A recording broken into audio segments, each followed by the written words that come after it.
చేతులు పైకెత్తి గట్టిగా చెప్పండి.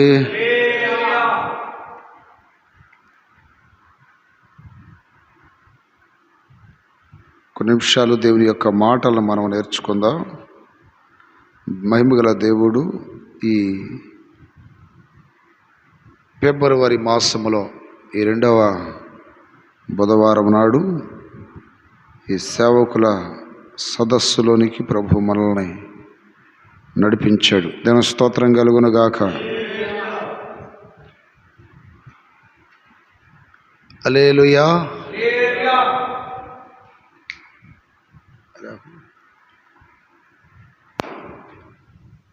కొన్ని నిమిషాలు దేవుని యొక్క మాటలు మనం నేర్చుకుందాం.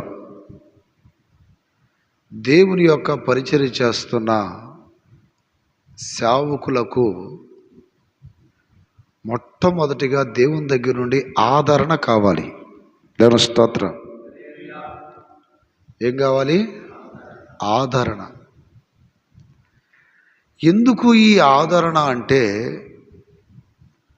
మనం చేస్తున్న సేవలో ఎన్నో నిందలు, ఎన్నో అవమానాలు, ఎన్నో బాధలు, కష్టాలు, నిరాశలు, నిస్పృహలు మనం మేలు చేస్తాం, ఎదుటివారు మనకి కీడు చేస్తారు. ఎన్నో రకాలైన నిరుత్సాహపు బాణాలు మనసుకి గుండెకి గుచ్చుకుంటూ ఉంటాయి. అందుకని మనకి దేవుని దగ్గర నుండి ఏం కావాలి? ఆదరణ కావాలి. దేవుని స్తోత్రం కలుగును గాక. ఇప్పుడు దేవుని దగ్గర నుండి ఆదరణ కావాలి అంటే దేవునికి మనము నచ్చాలి, మనం చేసే పరిచర్య నచ్చాలి. అప్పుడు మాత్రమే దేవుడు ఆయన ఏర్పాట్లో ఆయనకి ఇష్టమైన విధానంలో పరిచర్య చేస్తున్న సేవకులను దేవుడు ఆదరిస్తాడు. తన స్తోత్రం కలుగును గాక. అపోస్తులుడైన పౌలు కొరింథీయులకు రాసిన 2వ పత్రికలో 1:4 అంటాడు. 1:4 కొరింథీయులకు రాసిన 2వ పత్రిక, దేవుడు మమ్మును,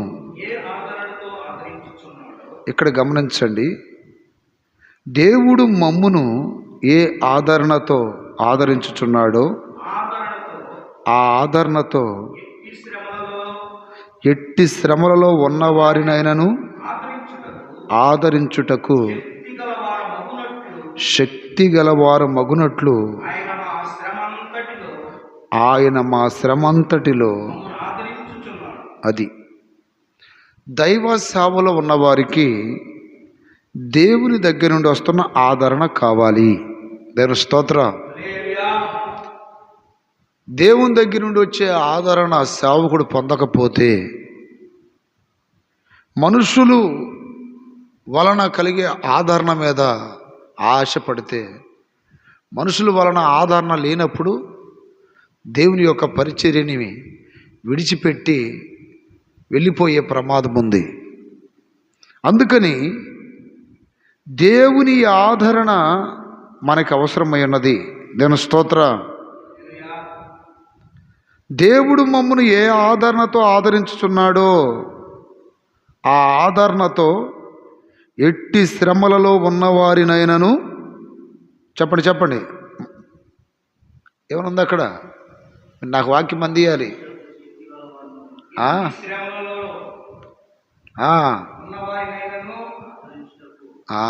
ఇంకొక విషయం చెప్పమంటారా? నిద్రకి గుర్తు ఏంటంటే ఫస్ట్ గేరు తల కిందకి ఏం పోతున్నట్టు, అది. దేవుని స్తోత్రం. నిద్ర గుర్తేంది? ఫస్ట్ గేర్ ఏంటి? జాగ్రత్త. అది వాక్యం వినండి. హల్లెలూయా. చదువు. దేవుడు మమ్మను, నేను అడుగుతున్నప్పుడు మీరేం చేయాలి? నాకు వాక్యం అందియాలా? మీరు రాసుకుంటే రాసుకున్నారులే, నాకు వాక్యం అందిస్తుంటే మీరు ఇంటర్నెట్టు. దేవుని స్తోత్రం. వాక్యం అందియాలా? నేను అడుగుతున్నప్పుడు మీరు చెప్పాలి నాకు సమాధానం. అక్కడేమన్నా చదవండి. మీరు రిప్లై ఇస్తే నేను సప్లై ఇస్తుంటా. చెప్పండి. మీరు రిప్లై ఇస్తే నేను సప్లై ఇస్తుంటా. దాని స్తోత్రం. మీరు గేర్ వేసారనుకోండి, ఏం చేయాల్సి వచ్చింది? ఎదురు రాళ్ళు పెట్టాల్సి వచ్చింది. అది ఇది కడుపులో పెట్టుకోండి. చదవండి అక్కడ. దేవుడు మమ్మల్ని ఏ ఆదరణతో ఆదరించుచున్నాడో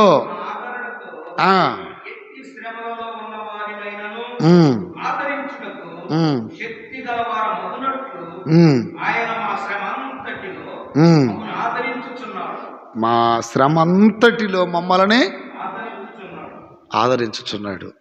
నిజంగా మనం దేవుని ఏర్పాటులో పరిచర్య చేస్తే కొన్నిసార్లు మనకేమనిపిస్తుంది అంటే, ఈ కష్టాలు శ్రమలు బాధలు వస్తున్నప్పుడు ఎందుకు నేను పని వదిలిపెట్టి వచ్చాను, ఎందుకు ఉద్యోగం వదిలిపెట్టి వచ్చాను, ఎందుకు వ్యవసాయం వదిలిపెట్టి వచ్చాను, నా పూర్వపు వృత్తులే నాకు చాలా మేలుకరంగా ఉన్నాయే, ఈరోజు నేను ఇలా దేవుని పరిచర్యకని వచ్చాను, ఎన్నో కష్టాలు నిందలు అవమానాలు, అర్థం చేసుకునేవారు లేరు అనే తలంపులు వస్తాయి. ఇలాంటివి వచ్చినప్పుడు నీకు దేవుని ఆదరణ కావాలా? ఆమేన్. ఎవరి ఆదరణ కావాలా? దేవుని ఆదరణ కావాలి. దాని స్తోత్రం కలుగునుగాక. నాకు 2 పేపర్లు ఇవ్వండి. 2 పేపర్లు మన ఉన్నాయా? పాంప్లెట్లు, పొడుగు పాంప్లెట్లు ఏమైనా ఉన్నాయా? మీకు చిన్న ఎగ్జాంపుల్ చెప్తాను. దేవుడు ఆదరించటానికి దేవుడు ఏం చేస్తాడంటే, హల్లెలూయా, మీకు చిన్న ఎగ్జాంపుల్ చెప్తాను జాగ్రత్తగా. నేను దేవుని స్తోత్రం. ఇటు గమనించండి. ఇప్పుడేమైనాయి ఇవన్నీ? ఈ 2 నిలబడ్డాయా వంగిపోయినాయా? నిలబడ్డాయా వంగిపోయినాయా? ఇప్పుడేం చేసేది నేను? సిమోనా ఏం చేశా?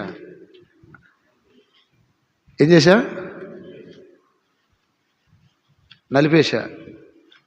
దాని స్తోత్రం. ఇప్పుడు నిలబడిందే వంగిపోయిందా? చూడండి. చప్పట్లు కొట్టరా? తేడా అర్థమైంది మీకు?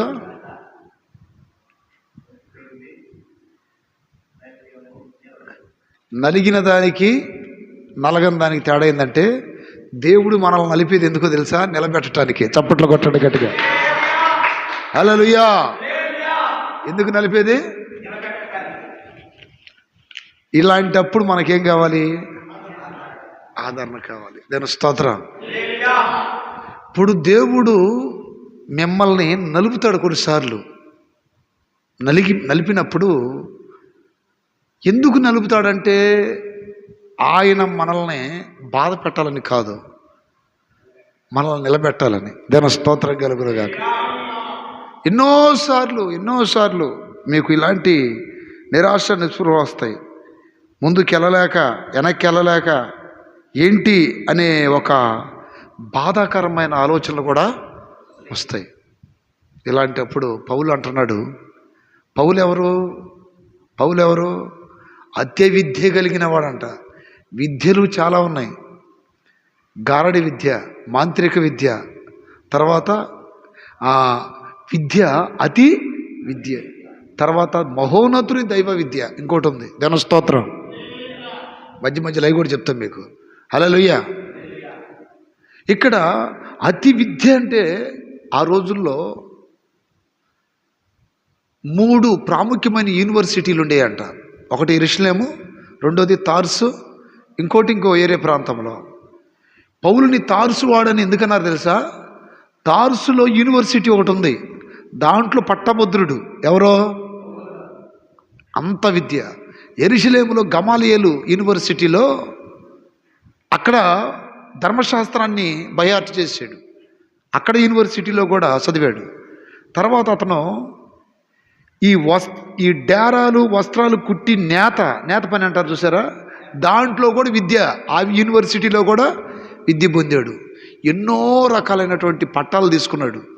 అందుకని ఒక సందర్భంలో ఒక అతను అంటాడు, నీకు అతి విద్య వలన నీకు పిచ్చి పట్టింది అంటాడు. దాని స్తోత్రం. అతి విద్య వలన పిచ్చి పట్టిందంటే ఎంత పెద్ద చదువులు చదివాడు చూడండి. దాని స్తోత్రం. అతను కూడా దేవుని పిలుపొచ్చినప్పుడు పౌలుతో దేవుడు మాట్లాడాడు. కళ్ళు బాగొట్టింది ఎవరు? దేవుడే. కళ్ళు బాగొట్టింది ఎవరు? కళ్ళు మళ్ళీ రప్పించాల్సింది ఎవరు? దేవుడు రప్పించలా, దైవజనుడి ద్వారా. అంటే అర్థం ఏంటి? దైవజనుడిని తనంత స్థానంలో చూడాలని. చప్పట్లు కొట్టడం గట్టిగా. హల్లెలూయా. కళ్ళు బాగొట్టింది ఆయన అయినప్పుడు కళ్ళు రప్పించలేడా? కానీ ఎవరి దగ్గరికి పొమ్మన్నాడు? ఎవరైనా అననీయ ప్రవక్త దగ్గరికి. అంటే నేను కళ్ళు రప్పించేవాడినే, నాకు ఆ శక్తి ఉంది, నా సేవకులు కూడా అదే శక్తి ఉండాలి అని ఆ గౌరవం పెంచడానికి ఎక్కడ పంపించాడు? ఈ దైవ సేవకులను అయితే నువ్వు దూషించావో, ద్వేషించావో, హింసించావో వారిని వాడుకుంటుంది నేను అని నిరూపించడానికి ఈ పౌల్ని ఎక్కడ పంపించాడు? సౌల్ని. ముందు సౌలా పౌలా? నేను అడిగినప్పుడు చెప్పండి. నాకేం చెప్పా? దానిలన్నా నేను అడిగినప్పుడు రిప్లై ఇమ్మన్నానా లేదా? హల్లెలూయా. మీరు రిప్లై ఇస్తే అంతే. దేవుని స్తోత్రం. మీరు రిప్లై ఇస్తే అది హల్లెలూయా. ఇక్కడ విషయం ఏంటంటే ఏం జరిగింది అక్కడ? అక్కడ అంటున్నాడు, దేవుడు మమ్మల్ని ఎట్టి ఆదరణతో ఆదరించాడో, శక్తి గలవారు మగునట్లు ఆయన మా శ్రమంతటిలో. అది దేవుని యొక్క పరిచర్య అనేది శ్రమలతో కూడినది. దేంతో కూడినది? నేను అడిగినప్పుడు చెప్పండి, దేంతో కూడినది? పౌలు అంటున్నాడు, ఎటు పోయినను శ్రమ పడుచున్నాను. ఎక్కడది? కొరింథీయులకు రాసిన పత్రిక. దాని స్తోత్రం కలుగునుగాక. ఎటు పోయినను 4వ అధ్యాయము 8వ వాక్యం. ఎటు పోయినను శ్రమ పడుచున్నను, ఇరికింపబడిన వారము కాము, అపాయములలో నున్నను కేవలం ఉపాయం లేని వారం కాము, తరమబడుచున్నను దిక్కులేని వారము కాము, పడద్రోయబడినను నశించు వారము కాము, యేసు యొక్క జీవము మా శరీరమందు ప్రత్యక్షపరచబడుటకై యేసు యొక్క మరణానుభవమును మా శరీరమందు ఎల్లప్పుడూ ఊహించుకొని పోవుచున్నాము. చతుర పైకెత్తి గడిగలు చెప్పండి. దేవుని యొక్క పరిచర్యలో అనేక శ్రమలు, బాధలు, కష్టాలు, కన్నీళ్ళు వచ్చినప్పుడు మనము ఈ దేవునితో మంచి అనుబంధం కలిగి దేవుని చిత్తం చేస్తున్నప్పుడు, దేవునికి ఇష్టంగా బ్రతుకుతున్నప్పుడు, దేవునికి నచ్చిన విధముగా జీవిస్తున్నప్పుడు దేవుడు ఏం చేస్తాడంట? మనల్ని ఆదరిస్తాడు. చేతులు పైకెత్తి గట్టిగా చెప్పండి. ఏం చేస్తాడు? ఆదరిస్తాడు. ఇప్పుడు ఈ ఆదరణ మనకి ఎలా కలుగుతుందంటే కొన్ని విషయాలు చెప్తాను మీకు. ఎలా కలిగిద్ది ఈ ఆదరణ మనకి? డైరెక్ట్గా మన పక్కనే ఉండి నేనున్నాను అని ఆయన కనపడి మనకు చెప్పడం. ఆయనకి సాదృశ్యమైన కొన్ని ఉన్నాయి. దాని స్తోత్రం. రోమపత్రిక 15వ అధ్యాయం 4వ వాక్యంలో ఉంటుంది. దేవుని స్తోత్రం కలుగును గాక.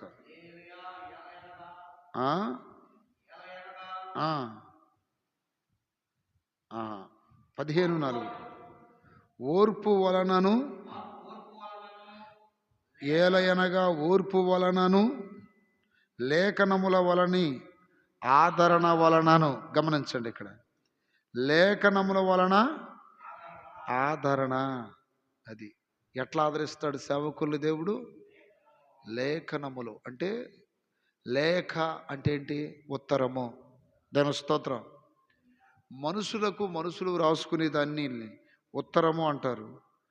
అలాగే దేవుడు తన ప్రజలకి రాసి పంపిస్తున్న లేఖనాలని లేక ఉత్తరాన్ని ఏమంటారంటే లేఖనములు అంటాడు. దాని స్తోత్రం కలుగును గాక.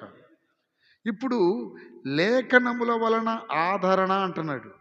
మొట్టమొదటిగా నీవు ఎక్కువ బైబిల్ చదువుతూ ఉండాలి. దాని స్తోత్ర. ఏం చదువుతూ ఉండాలి? ఎక్కువ లేఖనాలు చదువుతూ ఉండాలి. ఎక్కువ లేఖనాలు చదువుతున్నప్పుడు అది ఎలా చదవాలి? లేఖనాలు మనము ప్రార్థన లేకుండా లేఖనాలు చదివితే అర్థం కాదు. అసలు మనతో మాట్లాడు దేవుడు. ఈ లేఖనాలు చదువుతున్నప్పుడు ముందు కనీసం ఒక గంట అయినా ప్రార్థన చేసుకొని ఆ ప్రార్థన ఆత్మతో మనం లేఖనాలనే చదవాలి. అప్పుడు మన ప్రక్కనే ఉండి ఆయన మనతో చాలా ఆదరణగా మాట్లాడుతూ ఉంటాడు. దేవుని స్తోత్రం కలుగును గాక. చాలా ఆదరణగా మాట్లాడుతుంటాడు, చాలా ఆదరణగా. అందుకని జకర్యా గ్రంథం 1:13 కూడా చదివితే అక్కడ ఏముందో తెలుసా? యెహోవా నాతో మాట్లాడిన దూతకు ఆదరణ అయినా. చూడండి, దేవుడు ఎట్లా సమాధానం ఇస్తాడు? వాక్యం చెప్తుంది అక్కడ 1:13, యెహోవా నాతో మాట్లాడిన దూతకు ఆదరణ అయిన మధుర వచనములతో ఉత్తరం ఇచ్చాను. చూసారా? ఆదరణ అయిన మధుర వచనాలు. నువ్వు ప్రార్థన చేసి లేఖనాలు చదువుతున్నప్పుడు ఆదరణ అయిన మధుర వచనం అంటే ఆ స్వరమెనగానే హల్లెలూయా ఎంత తృప్తి కలిగిద్దో, ఎంత సంతోషం కలిగిద్దో, ఎంత ఆనందం కలిగిద్దో.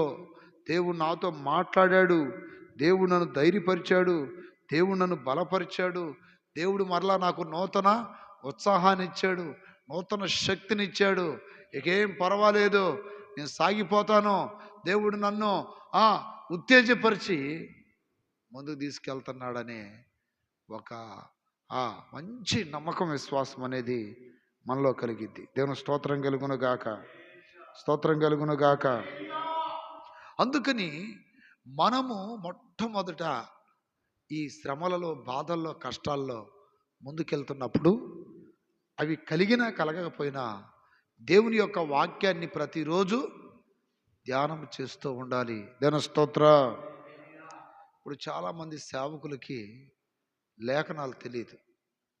ఏదో కాసేపు 4 మాటలు సిద్ధపరచుకొని చెప్తారు. దైవజనుడికి లేఖనాలు బాగా తెలిసి ఉండాలి. దేవుని స్తోత్ర. బైబిల్ బాగా తెలిసి ఉండాలి. బైబిల్ ఏ గ్రంథములో ఏ విషయాలు ఉన్నాయన్నది బాగా తెలిసి ఉండాలి. జస్ట్ అవుట్లైన్స్ అయినా చెప్పి ఉండాలి. అవుట్లైన్స్ ఆది ఖండంలో ఏముంది? అవుట్లైన్స్. నిర్గమకాండంలో ఏముంది? సంఖ్యాకాండంలో ఏంటి? ద్వితీయోపదేశ కాండం ఏంటి? యెహోషువ గ్రంథంలో ఏముంది? రూతులు ఏముంది? సమూయేలు మొదటి గ్రంథంలో ఏముంది? రెండో గ్రంథంలో ఏముంది? రాజుల గ్రంథాల్లో, దినవృత్తాంతాల గ్రంథాలు, యోబు, ఎస్తేరు, జకర్యా, ఎన్ని గ్రంథాల్లో ఏముందన్నది మనకు మూల వచనాలు బాగా తెలిసి ఉండాలి. అసలుకి ఆ గ్రంథం లేక ఆ పుస్తకాన్ని ఏ ఉద్దేశంతో రాశాడు దేవుడు, రాయించాడు అనేది లేఖనాలు బాగా తెలిసి ఉంటే సాతానుడు మనల్ని మోసం చేయలేడు. చాలామంది సేవకులు ధైర్యం లేక, ఆదరణ లేక, దుఃఖముతో బాధపడుతూ ఎందుకు వచ్చిన పోడురా బాబు అన్న బాధతో ఉన్నారు. కానీ ఆ దుఃఖము, వేదన అనేది ముఖం నుండి పోదు. ఇక ఆ బాధతో పోయి ఏం కోట నడిపిస్తారు? ఆ బాధతో వెళ్ళి ఏం పాటలు పాడతారు? ఆ బాధతో వెళ్ళి ఏమి వాక్యం చెప్తారు? ఇప్పుడు అతడు అనేకులకు సంతోషం కలుగు చేశాను. ఎవరు? బాప్తిస్మిచ్చు యోహాను. ఫిలిప్పు సమరయ ప్రాంతం వెళ్ళినప్పుడు పట్టణమే సంతోషించాను. దేవుని స్తోత్రం. యేసు ప్రభువారు వెళ్ళినప్పుడు, అపోస్తులు వెళ్ళినప్పుడు ఆ సంతోషం చూడండి. అంటే ఒక పక్క నలిగిపోతున్నా, ఒక ప్రక్క గుచ్చపడుతున్నా, ఒక ప్రక్క ఆ చేదు అనుభవాలు ఎదుర్కొంటున్నా, వారిలో నుండి తొలగిపోయింది ఏందయ్యా అంటే ఆదరణ. దేవుని స్తోత్రం. దేవుడు ఎప్పుడు ఆదరించాలంటే మనం లేఖనాలు చదువుతూ ఉండాలి. దేవుడు భక్తుల జీవితంలో ఎలాంటి ఆదరణ కలుగు చేశాడు. ఎగ్జాంపుల్, ఏలియా ఉన్నాడు. ఏలియా ఒక దినాన ధైర్యము చెడిన వాడై, మా పితరుల కంటే నేను గొప్పవాడిని కాదయ్యా, ఇక నా ప్రాణం తీసుకో ప్రభా, ఇక నా ప్రాణం తీసేయ్యా అని ఏడ్చాడు. ఏడ్చినప్పుడు ఆ బదరి, అదేనా, ఆ బదరి వృక్షము క్రింద ఏడుస్తూ బాధపడుతూ, ఇక నా వల్ల కాదయ్యా, ఇక ఈ పరిచర్య నేను చేయలేనయ్యా అని వేదనతో ఉన్నప్పుడు దేవుడు అతన్ని సేనాయి పర్వతం, అంటే హోరేబు, సేనాయి, దేవుని పర్వతం, మూడు ఒకటే. హల్లెలూయా. గుర్తుపెట్టుకోండి, హోరేబు అన్నా దేవుని పర్వతం అన్నా మూడు ఒకటే. చెప్పండి దానిలన్నా. హోరేబు అన్నా దేవుని పర్వతం అన్నా మూడు పర్వతాలు ఒకటే. హల్లెలూయా. నేను అడిగినప్పుడు మీరు బదులు చెప్పండి. ఇప్పుడు చెప్పు. దేవుని కాస్త సబ్జెక్ట్ నేర్చుకోండి, లేఖనాలు తెలిసి ఉండాలి మీకు. ఆమె సేవకుడు మేమేమేమే అన్నట్టు అనకూడదు. నిన్న నేను ఒక వీడియో, హిస్టారికల్ వీడియో ఒకటి చూస్తున్నప్పుడు ఒక అతను పాస్టర్స్ గురించి చాలా తక్కువ మాట్లాడాడు. ఒక అన్యుడు, వాళ్ళు 3వ క్లాస్ 4వ క్లాస్ చదివి ఏం తెలియదు వాళ్ళకి సైన్స్, ఏదేవేవే అని మాట్లాడి జనాలను తప్పుదోవా పట్టిస్తున్నారని చెప్తున్నాడు. దేవుని స్తోత్రం. ఇప్పుడు మీకు నేను విద్యల గురించి చెప్తాను. హల్లెలూయా. దేవుడు విద్య లేని పామరులను పిలిచాడు. కొన్నిసార్లు అనిపిస్తుంది నాకు అంత చదువు లేదే అని. ఎక్కడన్నాడు ఆ మాట? అపోస్తుల కార్యం విద్య లేని, అంటే లేఖనాల గురించి చెప్పాలి అనే అంశములో మీకు ఇది చెప్తాను, ఈ టాపిక్. దేవుని స్తోత్రం. ఎంతది? 4:13. చదువు. నువ్వు చదువయ్యా, నువ్వు చదువు. వారు పేతురు యోహానుల ధైర్యమును చూచినప్పుడు, వారు ఎవరంట? విద్య లేని పామరులను పిలిచావు, దివ్యమైన బోధలెన్నో చేశావు. హల్లెలూయా. ఏ బోధ? ఏ విద్య? విద్య లేని వాళ్ళు. ఇప్పుడు చాలామంది వీళ్ళకి చదువు లేదు, అది లేదు అంటారు. దేవుని స్తోత్రం. కానీ దేవుని యొక్క సేవకులకు దేవుడు ఏ విద్యనిచ్చాడు తెలుసా? ఏ విద్యనిచ్చాడు తెలుసా? దేవుని స్తోత్రం. గారడి విద్య నేర్పల, మాంత్రిక విద్య నేర్పల. ఏ విద్య ఇచ్చాడంటే సంఖ్యాకాండం 24వ అధ్యాయం 16వ వాక్యంలో రాయబడింది, దేవ వాక్కులను వినిన వాని వార్త. 24:16 త్వరగా చదవాలి. స్తోత్రం. 24:16.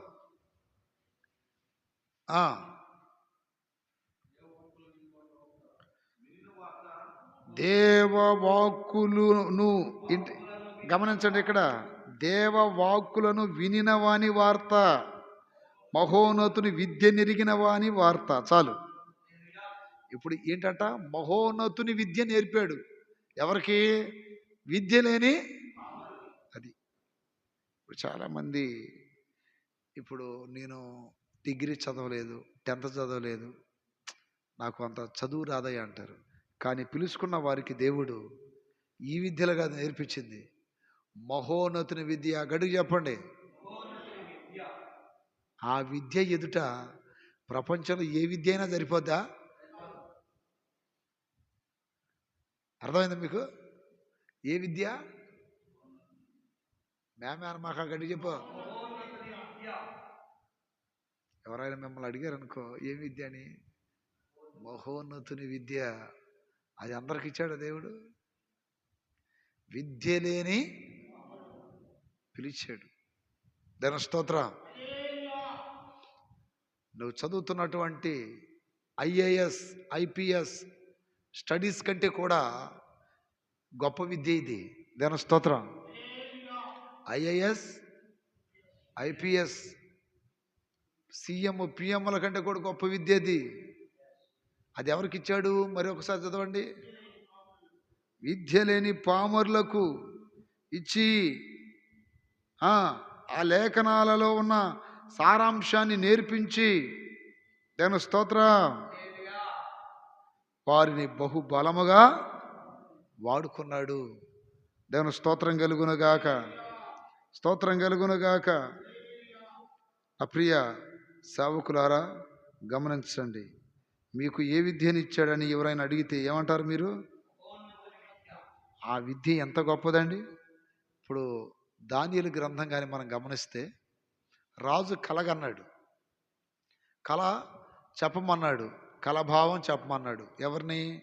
మాంత్రికులను, శకున గాండ్రలను, గారడి విద్య గలవారిని, జ్యోతిష్కులను ఎందరినో అడిగారు. కానీ ఆ కళ మర్మం ఎవరు చెప్పారు చెప్పండి? దానియేలుకున్న విద్య ఏంటి తెలుసా? మహోన్నతుని విద్య. ఆమేన్. దేవుని యొక్క విద్య ఎదుట ఈ భూమి మీద ఏ విద్య అయినా పనికొస్తుందా? దానియేలు గ్రంథం 5వ అధ్యాయం 15వ వాక్యం చదివితే, ఈ వ్రాత చదివి 5:15 దానియేలు గ్రంథం. త్వరగా చదవాలి మీరు.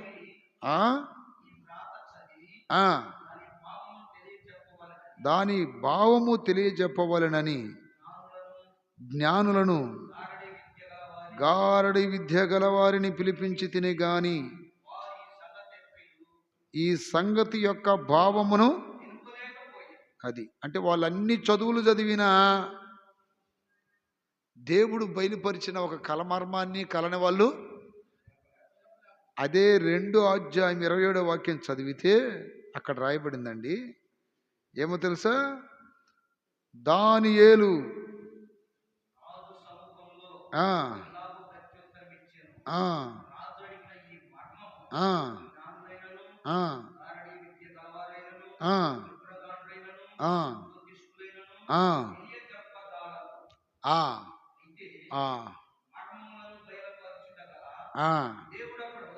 పరలోకమందున్నాడు. అది ప్రపంచములో ఇప్పుడు ఒక ఐఏఎస్, ఐపీఎస్ అంటే ఏదో ఒక టాపిక్ మీద చదివేది అది, అంతేగా? ఇప్పుడు ఐఏఎస్ అంటే ఏంటి? కలెక్టర్. హల్లెలూయా. ఐపీఎస్ అంటే పోలీసుకు సంబంధించింది. అంటే ఏదన్నా ఒక టాపిక్ మీద చదివేది అది. కానీ దేవుడు ఇచ్చే విద్య ఒక టాపిక్ మీద కాదు, అన్ని టాపిక్ల మీద చదివేది. దేవుని స్తోత్రం. అది కంటికి కనపడుతున్న వాటిని గూర్చి చెప్పగలదు ఆ విద్య, మర్మములను కూడా చెప్పగలిగిన విద్య అది. ఆ విద్యను దేవుడు ఎవరికి ఇచ్చాడు తెలుసా? దానియేలుకి ఇచ్చాడు, అపోస్తలులకు ఇచ్చాడు, విద్య లేని పామరులకు ఇచ్చాడు. ఈ రోజున నా ప్రియమైన బిడ్డలారా, ఆ విద్య ఎదుట ఈ ప్రపంచంలో ఏ విద్య అయినా సరిపోతుందంటే సరిపోదు. దేవుని స్తోత్రం కలుగునుగాక. ఒక సీఎం ఒక దైవ సేవకుడి దగ్గరికి వస్తే నెత్తిమీద చేయబెడతాడా? లేకపోతే సేవకుడే వాళ్ళ నెత్తిమీద చేయబెడతాడా? ఇప్పుడు ఎవరి విద్య గొప్పది? ఒక కలెక్టర్ వచ్చాడు అనుకోండి, ఆయన నెత్తిమీద చేయబెడతాడా? సేవకుడు పెడతాడా? అంటే అంత ఉన్నతమైన గొప్ప ఉద్యోగాన్ని దేవుడు నీకు ఇచ్చాడు. దాని స్తోత్రం కలుగునుగాక. అది గొప్పగా ఎంచుకుంటున్నారు మీరు ఎప్పుడైనా అనుకుంటున్నారా? బ్యాంక్ డ్యూటీ బాగుంది అంటున్నావా చిన్నబాబు? ఎప్పుడన్నా అనిపించిందా? హల్లెలూయా. చేతులు పైకెత్తి గట్టిగా చెప్పండి. కొన్నిసార్లు సాతానుడు నిరుత్సాహపరుస్తుంటాడు, నిన్ను బాధ పెడుతుంటాడు. విచారణ. హల్లెలూయా. అప్పుడు ఏమనాలంటే, నన్ను దేవుడు మహోన్నతను విద్యను నేర్పి యాజకుని ఉద్యోగం నాకు ఇచ్చాడు. ఆమేన్. ఏ ఉద్యోగం ఇచ్చాడు? యాజకుడు అనే ఉద్యోగం అని ఉంటుంది బైబిల్లో. హల్లెలూయా. నేను అన్ని రెఫరెన్స్లు చెప్తే మీకు తల తిరిగిద్ది. దానియేలు గ్రంథం 1:20 చదవండి. 1:20.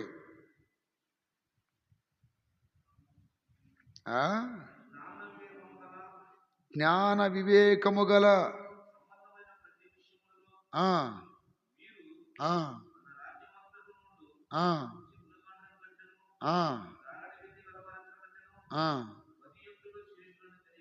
హల్లెలూయా.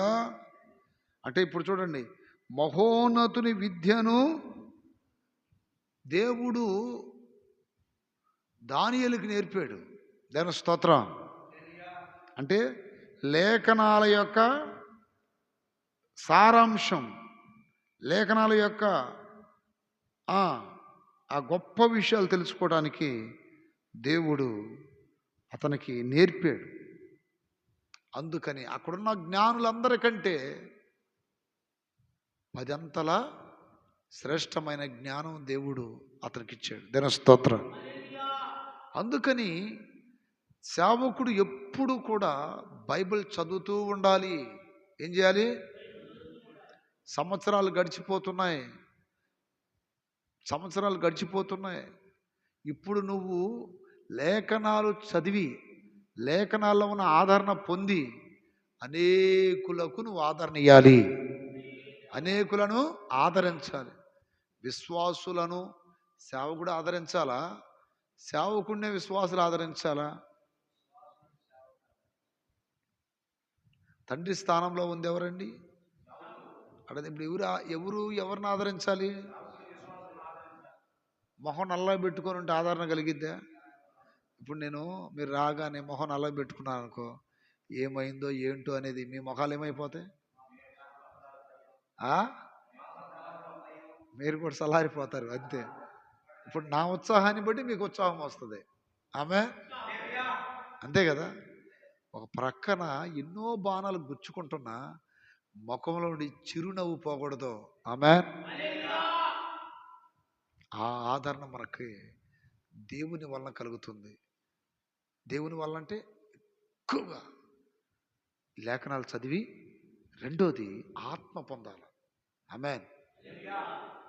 రెండోది ఆత్మ పొందాలి. తెస్సలోనికైలకు రాసిన పత్రికలో అపోస్తుడైన పౌలు అంటున్నాడు, ఏమనో తెలుసా?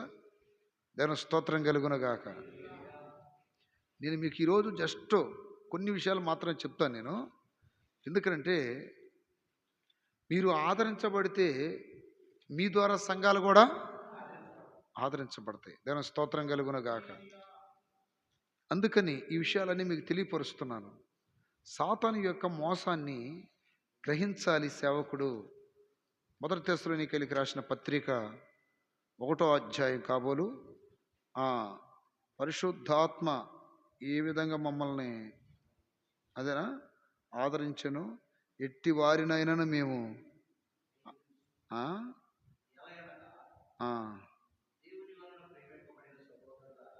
అదేనా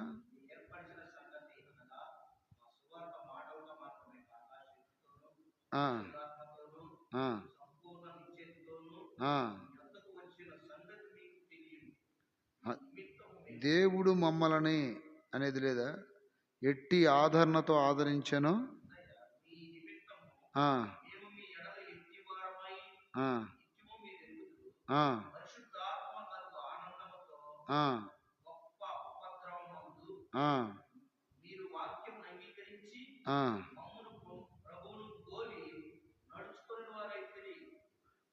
అది కాదు, అది ఓకే. అక్కడ కూడా ఎట్టి వారినైనా మేము ఆదరిస్తున్నాము అంటాడు. దేవుని స్తోత్రం కలుగునగాక. హల్లెలూయా. అయితే ఇక్కడ మనం గమనించాల్సిన విషయం ఏంటంటే, దేవుడు మమ్మను ఏ ఆదరణతో ఆదరించుచున్నాడో చదివాం కదా ఆల్రెడీ. అది మనం 1:4 2 కొరింథీ 1:4 చదవండి ఇంకోసారి.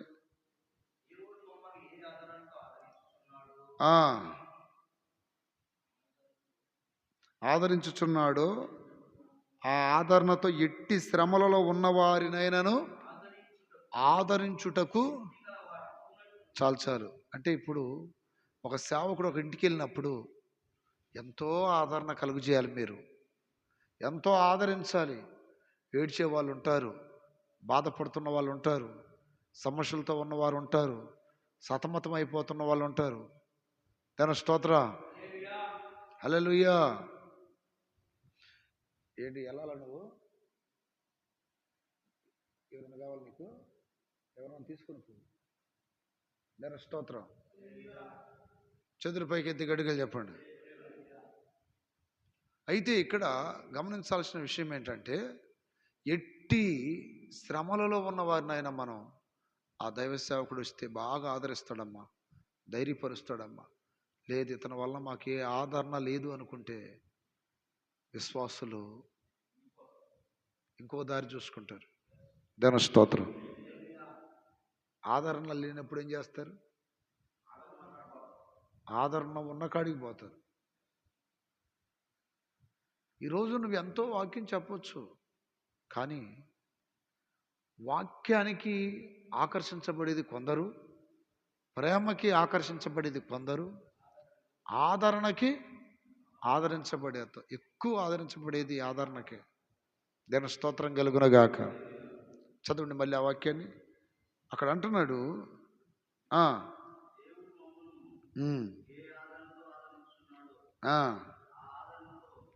ఆదరణతో ఎలాంటి వాళ్ళైనా సరే శక్తి గలవారమగునట్లు. చూడండి, ఎట్టి శ్రమలలో ఉన్న వారిని ఆయన ఎలాంటి వాళ్ళనైనా సరే మేమేం చేస్తాం? ఆదరిస్తాం మేము. దాని స్తోత్రం కలుగునగాక. ఇసుక్కోకూడదు, బాధపడకూడదు. కొన్ని సందర్భాల్లో సేవకులు కొంత ఆదరణ చూపించి ఇక తర్వాత ఆదరించలేరు. మీకు ఒక విషయం చెప్పమంటారా? ఒక గ్లాసులో ఉన్న నీళ్లు ఒకసారికి దాహం తీరుస్తాయి. ఒక చెంబులో ఉన్నటువంటి నీళ్లు 2 సార్లు దాహం తీరుస్తాయి. ఒక బిందెలో ఉన్న నీళ్లు 1 రోజు 2 రోజుల ఆదరణ లేక దాహం తీరుస్తాయి. అలాగే ఒక చెరువు కొంతకాలం, ఒక నది కొంతకాలం, ఒక సముద్రం. దేవుని స్తోత్రం. అంటే సముద్రం నీళ్ళు పనికిరావులే. ఎంత నువ్వు దేవుని దగ్గర ఆదరించబడతావో అంతమందికి నువ్వు ఆదరణగా మారుతావు. నువ్వు దేవుని దగ్గర కొంచెమే ఆదరణ పొందావనుకో, నువ్వు ఒక గుక్క తాగుతావు, ఇంకొకరికి ఒక గుక్క పోతావు. తర్వాత ఏమైంది? లేదు. ఎలాంటి వాళ్ళైనా సరే ఆయన ఆదరిస్తాడంటే ఆయన దేవుని దగ్గర నుండి లేఖనాల వలన ఆదరణ పొందుతున్నాడు. రెండోది పరిశుద్ధాత్మ వలన ఆదరణ పొందుతున్నాడు. దేవుని స్తోత్రం కలుగునగాక. పరిశుద్ధాత్మ దేవుడు ఆదరిస్తాడు మనల్ని. దేవుని స్తోత్రం కలుగునగాక. పరిశుద్ధాత్మ దేవుడు ఏం చేస్తున్నాడు? ఆదరిస్తున్నాడు. పరిశుద్ధాత్మ దేవుడు బలపరుస్తున్నాడు. పరిశుద్ధాత్మ దేవుడు ఆనందాన్ని కలుగు చేస్తున్నాడు. హల్లెలూయా, హల్లెలూయా. అందుకని దేవుని సేవకులు ఎప్పుడు కూడా ఏదో ఒక విధంగా ఆదరించే విధముగా ఉండాలి, ధైర్యపరిచే విధముగా ఉండాలి. దేవుని స్తోత్ర. ఈ విధముగా మనం అనేకులను ఆదరిస్తే దేవుడు గొప్ప కార్యాలు చేస్తాడు. ఒకటి లేఖనాల వలన ఆదరణ, రెండోది అపోస్తుల కార్యం 9:31. అపోస్తుల కార్యం 9:31. 9:31 చదవండి. స్తోత్రం. త్వరగా త్వరగా.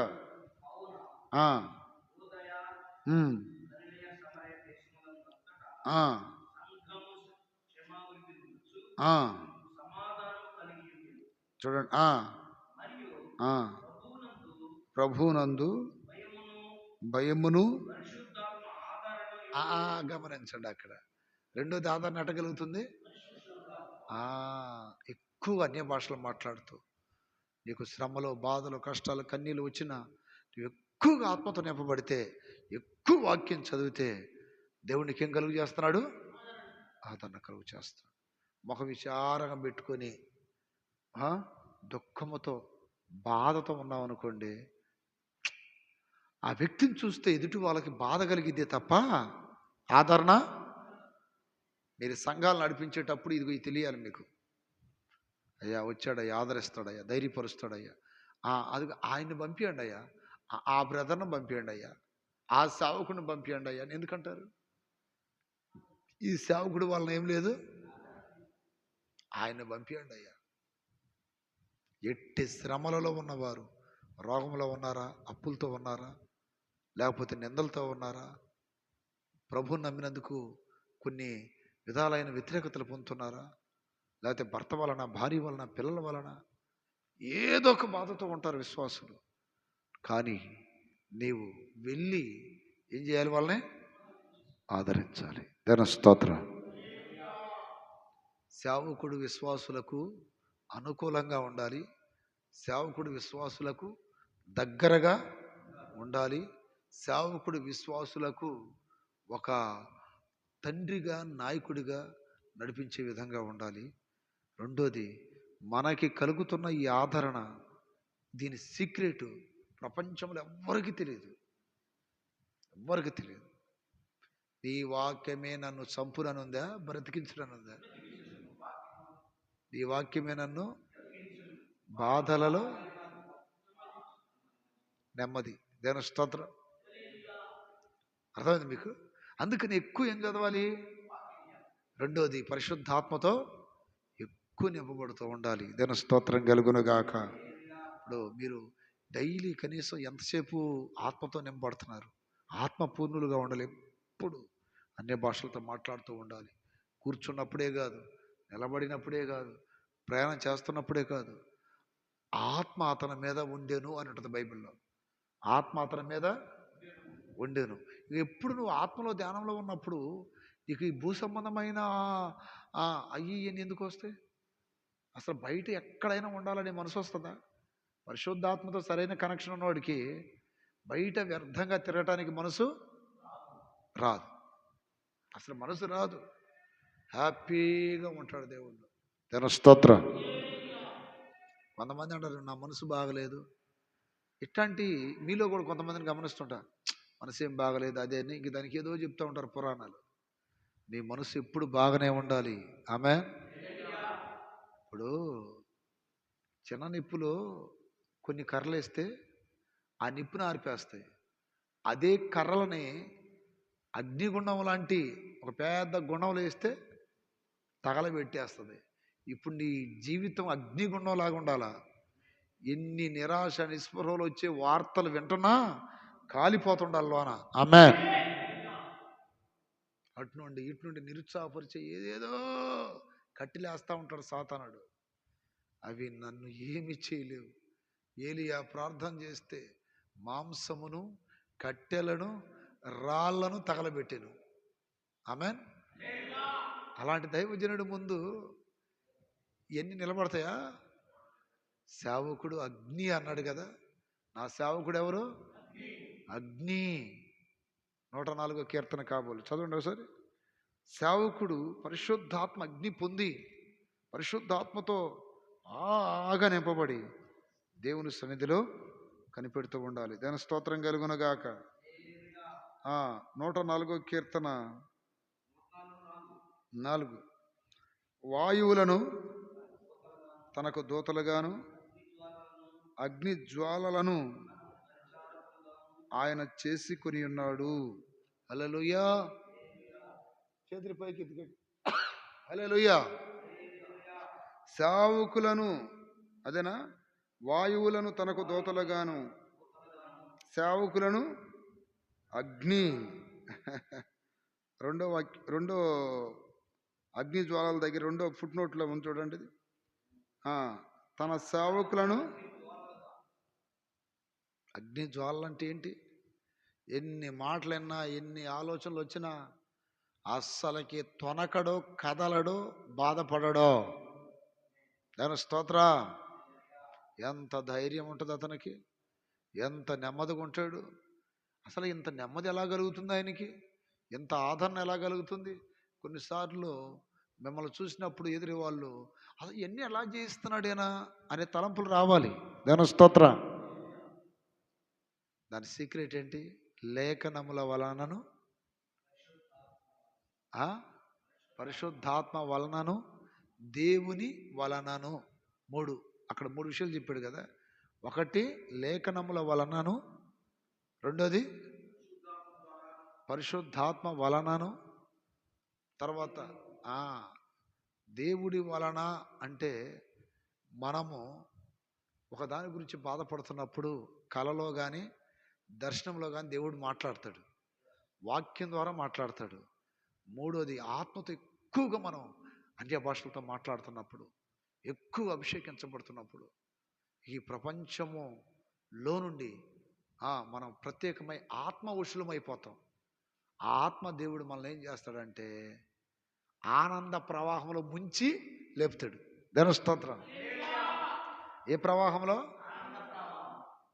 ఇప్పుడు మనం స్నానం చేస్తాం, స్నానం చేసేటప్పుడు మామూలు పోసుకుంటున్నాం. అది కాలంలోగా నదిలో అయితే మునగాల. ఏం చేస్తున్నాం? ఇప్పుడు ఆనందం అనేది కొంచెం కాదు, ప్రవాహం. అది మునిగి లేవాలి. దాని స్తోత్రం. ఆనంద ప్రవాహం. ఏ ప్రవాహం? ఆనంద ప్రవాహములోనిది అంటున్నాడు. దాని స్తోత్రం కలుగునగాక. ఏ ప్రవాహంలోనిది? ఆనంద ప్రవాహంలోనిది.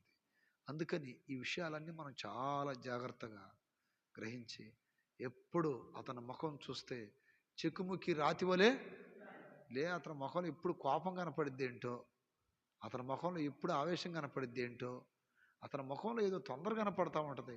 అది కాదు కనపడాల్సింది. అతని ముఖంలో ఏం కనపడాలి? ఆదరణ. ఆమేన్. ఈరోజున చాలామంది ఈ సబ్జెక్ట్ తెలీదు. ఏదో కాస్త డూమ్ డామ్ అంటే అదేదో పెద్ద అగ్ని అనుకుంటున్నారు. చాలా అది ఒక అభిషేకం అనుకుంటున్నారు. కాదు, ఆ మనుషుడు మాట్లాడినట్టు ఎవరో మాట్లాడలేదు. దాని స్తోత్రం. కొన్నిసార్లు ఈ ఆవేశాల్లో సేవకులకి దుర్భాషలు కూడా ఇచ్చేస్తున్నాయి, పనికిమాల మాటలు కూడా ఇచ్చేస్తున్నాయి ఆవేశపూరితమైన విధానంలో. అదేదో అబ్బో అట్లా ఉంటే ఏదో కండిషన్లో పెట్టాడు. అది కండిషన్ ఎట్ట అవుతుంది? అది మానవ భయం కలుగుతుంది తప్ప ఎదుటి వాళ్ళకి దైవ భయం. సంఘానికి కావాల్సిందే భయం.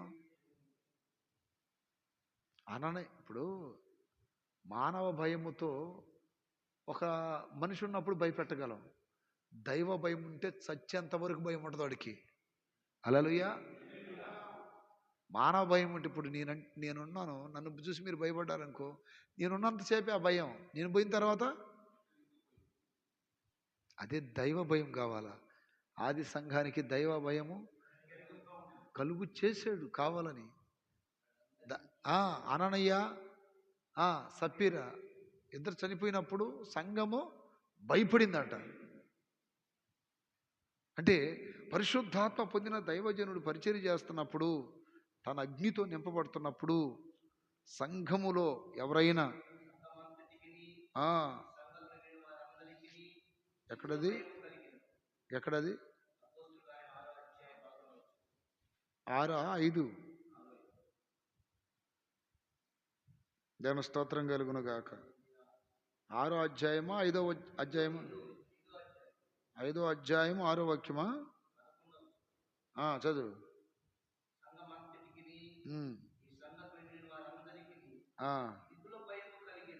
6వ వాక్యం కూడా చూడండి. 5వ వాక్యం కూడా. అననయ్య ఈ మాటలు వినుచునే పడి ప్రాణము విడవగా వినిన వారి మిగుల భయం కలిగి. అది దాని స్తోత్రం కలుగును గాక. కొన్ని సందర్భాలలో సేవకులను ఎవరైనా విశ్వాసులు కానీ బయటోళ్ళు కానీ తక్కువ అంచనేస్తే, సేవకుడు యథార్థంగా నిర్దోషంగా దేవుని చిత్తం చేస్తూ దేవునికి నచ్చినట్టు బ్రతుకుతున్నప్పుడు వారి పక్షాన దేవుడే యుద్ధం చేస్తాడు. వారిని తక్కువ చేసి, అతనికి ఏం తెలుసు, అతనికి అంత చదువు లేదు, అంత జ్ఞాని కాదు, మనం చాలా మేధావులమని ఒకవేళ ఆలోచిస్తే ఖచ్చితంగా వాళ్ళకి పనిష్మెంట్ ఉంటుంది. దేవుని స్తోత్రం. ఖచ్చితంగా శిక్ష పడిద్ది, ఖచ్చితంగా పడిద్ది శిక్ష. అందుకని దైవజనుడు ఎప్పుడు కూడా దేవునికి దగ్గరగా ఉండి లేఖనాలు చదువుతుండాలి, దేవునితో మాట్లాడుతూ ఉండాలి, ఆత్మతో నింపబడుతూ ఉండాలి. ఇది 3 డ్యూటీలు. కొంతమంది ఈ దయ్యాలు పట్టిన విశ్వాసులు కూడా ఏదో ఒక వార్త తీసుకొచ్చి నిరుత్సాహపరచాలని చూస్తూ ఉంటారు. ఏదో ఒక సమస్య తీసుకొస్తుంటారు. వాళ్ళు ధైర్యము, ఆదరణ పొందటానికి ఆ సమస్యను మోసుకొని వస్తే ఇబ్బంది లేదు. కానీ ఏదో ఒక విధంగా సాతానుడు దూరి వాళ్ళ మీద వీళ్ళ మీద కంప్లైంట్లు చేస్తుంటారు. ఆ మట్ట ఏనెట్ట అని సేవకులకే. అంటే వీళ్ళు మళ్ళీ పరిశుద్ధులేం కాదు. ఇలాంటి సందర్భంలో కూడా దైవ సేవకుడు ఆదరణ కోల్పోయే ప్రమాదం ఉంది. ఎందుకని వాళ్ళ గురించి ఆలోచిస్తూ ఉంటాడు. ఏంది ఇట్లా? నేను కూడా సేవలో చాలాసార్లు ఇట్లాంటి విషయాలే. కొన్నిసార్లు విశ్వాసుల మధ్యలో ఐక్యత లేనప్పుడు, కొన్నిసార్లు సేవకుల మధ్యలో ఐక్యత లేనప్పుడు, ఇట్లాంటివి కొద్ది బాధాకరమైనవి కలిగినప్పుడు దేవుడు ఒకటే మాట అన్నాడు నాతో, నువ్వు నన్ను ఎతుకు, జనం నిన్ను ఎతుకుతారన్నాడు. దాని స్తోత్రం. నువ్వు, జనము నిన్ను ఎతుకుతారు. నాకు స్వరం వినపడింది అది. అందుకని నేను ఈ మధ్య అసలు ఎక్కువగా నేను విజిటింగ్లకి వాటికి కూడా వెళ్ళట్లా. ఎప్పుడో ఒకసారి ఎక్కువ దేవుళ్ళలో గడపటం, ఎక్కువ దేవునితో ఈ అనుబంధం ఇంకా ఇంకా ఇంకా ఇంకా ఎక్కువ పెంచుకుంటున్నా. దాని స్తోత్రం. ఇప్పుడు ఇలాంటి మర్మాత్మకమైన విషయాలు ఎట తెలుస్తుంది అనుకుంటున్నారు? దేవుడు ఒంటరిగా కూర్చొని ఎక్కువ లేఖనాలు ధ్యానిస్తున్నప్పుడు, ఎక్కువ దేవుడితో మాట్లాడుతున్నప్పుడు, ఈ మధ్య నాకు మొన్న అయితే 3 అయింది, నేను లేఖనాలు చదువుతున్నప్పుడు, ధ్యానిస్తున్నప్పుడు దేవుడు మాట్లాడుతుంది. అదే ప్రారంభం నుండి మీరు గమనించండి. ఏలియా దగ్గర నుండి, మోషే దగ్గర నుండి, మోషే దైవజనుడు కాదు కానీ నడిపించాడు జనాన్ని. వీళ్ళందరినీ దేవుడు ఎట్లా ఆదరిస్తున్నాడు చూడండి. మోషే కొన్నిసార్లు బాధపడుతున్నప్పుడు ఎట్లా ఆదరించాడు. మోషే వాళ్ళని చంపేస్తా, నిన్ను గొప్ప జనంగా చేస్తా. మోషే నా ఇల్లంతటిలో నమ్మకమైన వాడు, అతని గురించి మాట్లాడటానికి మీరు ఎందుకు భయపడలేదు అంటాడు. అంటే మోషే బెదిరిలా, మోషే పక్షాన ఈ దేవుడు నిలబడి వాళ్ళని ఏం చేస్తున్నాడు, భయపెడుతున్నాడు. మోషే నా మాట అనటానికి మీకు ఎందుకు భయం రాలేదు అన్నాడు. దేవుని స్తోత్రం. మోషే నాకు భయపడండి అని చెప్పాడా? ఏలియా అంటే ఏలియా నాకు భయపడమని చెప్పలా. ఏలియాలో ఉన్నటువంటి అగ్ని ద్వారా జరిగిన కార్యాలకి ప్రజలు భయపడుతున్నారు. దేవుని స్తోత్రం. సమూయేలు వస్తుంటే ఊర్లు గడగడ వణికిని అంట. ఆ రోజు సేవకులు వస్తుంటే సంఘాలు గడగడ వణికిని. అట్టని మీరు ఈ రోజున దిగజారమని కాదు. మీరు బైబిల్ చదువుతున్నది, మీరు ప్రార్థన చేస్తున్నది, మీరు ఉపవాసాలు ఉంటున్నది, త్యాగంతో బ్రతుకుతున్నది అందరూ గమనించాలి. ఆమేన్. అందరూ గమనించాలి. ఆయన వాక్యం చదువుకుంటుంటాడు. బైబిల్ చదవండి. ఈ మధ్య ఫ్యాషన్ అయిపోయింది, సెల్ ఫోన్లో చదువుతున్నారు. సెల్ ఫోన్లో చదువున చూసి జనానికి సెల్ ఫోన్ చూస్తున్నట్టు కానీ చదివినట్టని అనుకోరు. బైబిలే చదవాలి. ఆమేన్. బైబిలే చదవాలి. ఈ ఎలక్ట్రానిక్ ఐటమ్స్ ఎప్పుడు ఉంటాయో ఎప్పుడు పోతాయో తెలియదు. కానీ ఎక్కువ లేఖనం బైబిల్ చదవాలి. ఒకప్పుడు పడుకున్నప్పుడు తనాపును పెట్టుకునేది ఏంటి? ఒకప్పుడు పడుకున్నప్పుడు తనాపున ఏముంటుంది? ఈరోజు ఏముంటుంది? దేవుని స్తోత్రం. ఇప్పుడు ఏముండాలి? ఇప్పుడు ఈ రోజు నుండి ఆయన ఏముండాలి? కొన్నిసార్లు నైటు వాక్యాలు గుర్తొస్తాయి. దేవుడు మాట్లాడుతుంటాడు. యెషయా గ్రంథం ఇది అని చూపిస్తుంటాడు. మత్తయి సువార్త చదువు అంటాడు, యోహాను సువార్త చదువు అంటాడు. ఆ ప్రేరేపణలు ఎప్పుడన్నా వచ్చినాయా మీకు? అర్ధరాత్రిలో కూడా చదువు. నీకు ఒక అంశం చెప్పబోతున్నా, నేను ఒక సందేశం చెప్పబోతున్నా, రాసుకో, రేపు పొద్దున్న చెప్పు సంఘంలో. ఆమేన్. అంత క్లియరెన్స్గా నీ జీవితం ఉంటే ఈ ప్రపంచంలో ఇంకెవరితో నీకు సంబంధం అవసరం లేదు. దేవుని స్తోత్రం. దేవుడు నడిపిస్తున్నాడు ఆ సేవకుడిని. ఈ రోజున సేవ అంటే పెద్ద పెద్ద మీటింగ్లు పెట్టి అది ఇది డూమ్ డామ్ చేస్తే అది వాడుకోవటం అని అనుకుంటున్నారు. అది కాదు వాడుకోవటం అంటే. ఇప్పుడు వాళ్ళకి నిజంగా ధైర్యం ఉందా అంటే చూడండి, ధైర్యం ఉండదు. అంతంత పెద్ద మీటింగ్లు పెట్టిన వాళ్ళు కూడా ధైర్యం ఉండదు, ఆదరణ ఉండదు, అన్ని సమస్యలుగానే ఉంటుంది. పేరుకు మాత్రం ఓ పెద్ద సేవలా కనపడిద్ది. కానీ ఆదరణ పొందుతూ ఉన్న సేవకుల ముఖం చూడండి, వాళ్ళ సేవ చిన్నదైనా ఎంత ప్రశాంతంగా ఉంటారు. ఇప్పుడు నీకు కావాల్సింది ఏంటి? నువ్వు చచ్చి అనేకులను బ్రతికిస్తావా? నువ్వు బ్రతుకు ముందు. ఆమేన్. నువ్వు బ్రతికి అనేకుల్ని, నువ్వు ఆదరణ పొందు, అనేకులకు ఆదరణ ఇవ్వు. నువ్వు మాదిరిగా ఉండు, ఎగ్జాంపుల్గా ఉండు. చేతుల పైకి ఎత్తి గట్టిగా చెప్పండి. కొన్ని సందర్భాలలో మీకు ఈ విధమైనటువంటి ఒక నడిపింపు కావాలి. మీకు ఇవన్నీ తెలియాలంటే మీకు ఒక నడిపింపు కావాలి. నడిపింపు ఎట్లా వస్తుంది? ఆర్డర్ని పాటిస్తే. దేన్ని పాటిస్తే? ఒక క్రమాన్ని పాటించాలి. నీ హద్దుల్లో నువ్వు ఉన్నప్పుడు దేవుడు నిన్ను వాడుకుంటాడు, హద్దు దాటినప్పుడు దేవుడు వాడుకోడు. రోమపత్రిక 13వ అధ్యాయం తీయండి. దేవుని స్తోత్రం, హల్లెలూయా.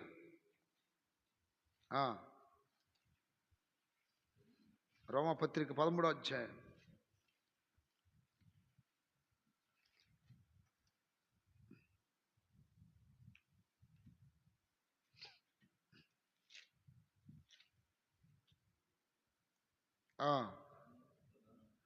ఫస్ట్ నుండి చదువు, ఫస్ట్ నుండి. ప్రతి వాడును, ఇదిగో ఆదరణ కలగాలి అంటే ఇది ఇంకా చాలా ప్రాముఖ్యం. ఇప్పుడు ఎగ్జాంపుల్, దేని స్తోత్రాలు చెప్పండి. ఇప్పుడు మీ మీద దేవుడు నన్ను నియమించాడు, మీరు ఇష్టానుసారంగా ఉంటున్నారనుకోండి, నేను కంప్లీట్ ఆడకు తీసుకెళ్లాల్సి వచ్చింది. ఎక్కడికి? నేను మిమ్మల్ని తిట్టను, కొట్టను, మామూలు సాధారణంగా మాట్లాడతాం, గద్దిస్తాం. మాకు కొన్ని హద్దులు ఉంటాయి, హద్దుల వరకే మేము మాట్లాడేది, గంతకు మించి ఎక్కువ మాట్లాడలేదు. అప్పుడు దేవుడికి అప్పగించాల్సి వచ్చింది. అప్పుడు ఏమవుతుందంటే దేవుని దగ్గర నుండి మీకు శిక్ష వస్తుంది, వచ్చేసింది. ఎగ్జాంపుల్, ఇశ్రాయేలుని దేవుడు నడిపిస్తున్నాడు. ఎట్లా నడిపిస్తున్నాడు? మోషే ద్వారా. మాట విన్నప్పుడు ఆ కంప్లైంట్లు ఎవరికి చెప్పాడు? మోషే ఎవరికి చెప్తున్నాడు? అట్లా సంఘంలో కూడా కొంతమంది మాట విన్నప్పుడు ఆ కంప్లైంట్లు మీరు ఎవరికి దగ్గరికి తీసుకెళ్తారు? ఫలానా సహోదరుడు చెప్పినా వినట్లేదు ప్రభా, ఫలానా సహోదరి చెప్పినా కూడా వినట్లేదయ్యా, మేం చేయాలి ప్రభా, మేము ఆల్రెడీ వెళ్ళామయ్యా, మాట్లాడాం ప్రభా, అయినను వాళ్ళ స్వభావం అలాగే ఉంది ప్రభా అంటే నెక్స్ట్ అతని విషయంలో బాధ్యత ఎవరు తీసుకుంటారు? ఇక అట్ట బాధపడుతున్నప్పుడే అట్లా చూశాడు. ఎవరు? మోషే. తెగుళ్ళతోను, దేంతో? పాము కాటులతోను. పాములు కూడా కరిచినాయిగా, అన్ని శిక్షలు పడ్డాయి. అంటే ఇక్కడ నేను అనేది మిమ్మల్ని శాపాలు పెట్టడం కాదు, మొహాలు మాడిపోవని మాకండి. దాని స్తోత్రం. అన్నేందు శాపాలు పెడుతున్నాడు, లేనిపోయింది మనల్ని అప్పగిస్తాడు అనుకోమాకండి. ఇక్కడ ఒక ఆర్డర్, అంటే ఆదరణ కలగాలని మనము ఆ వాక్యం మీద బైబిల్ చదువుతున్నాం ఇప్పుడు. దినస్తోత్రం అంటే మన అంశం ఆ టాపిక్ మీద వెళ్తుంది. ఈ ఆర్డర్ ఉంటేనే ఆదరణ కలిగేది, లేకపోతే దేవుడు మాట్లాడు. ఆర్డర్ తప్పిపోయినప్పుడు సౌలుతో దేవుడు మాట్లాడా? ఊరుము ద్వారానైనను తుమ్మిము ద్వారానైనను మాట్లాడలేదు. చదవండి సమూయేలు గ్రంథం. దేని స్తోత్రం కలుగునుగాక. సమూయేలు మొదటి గ్రంథం లాస్ట్లో ఉంటుందండి. 30వ అధ్యాయమా? కాదు 28వ అధ్యాయము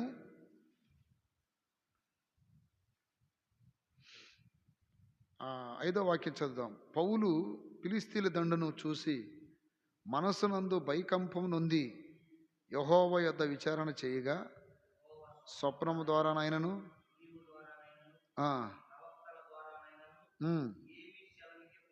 మీకు ఒక విషయం చెప్తానండి. మీరు ఇప్పుడు జూనియర్లు కావచ్చు, మీకు ముందు సీనియర్లు ఉండొచ్చు, రేపు మీరు కూడా సీనియర్లు అవుతారు. ఇక్కడ సౌలు సీనియరా, దావీదు సీనియరా? చెప్పండి. సౌలుతో మాట్లాడలా, ఎవరితో మాట్లాడాడు దేవుడు? దావీదుతో మాట్లాడాడు. సౌలుతో మాట్లాడలేదు, దావీదుతో మాట్లాడాడు.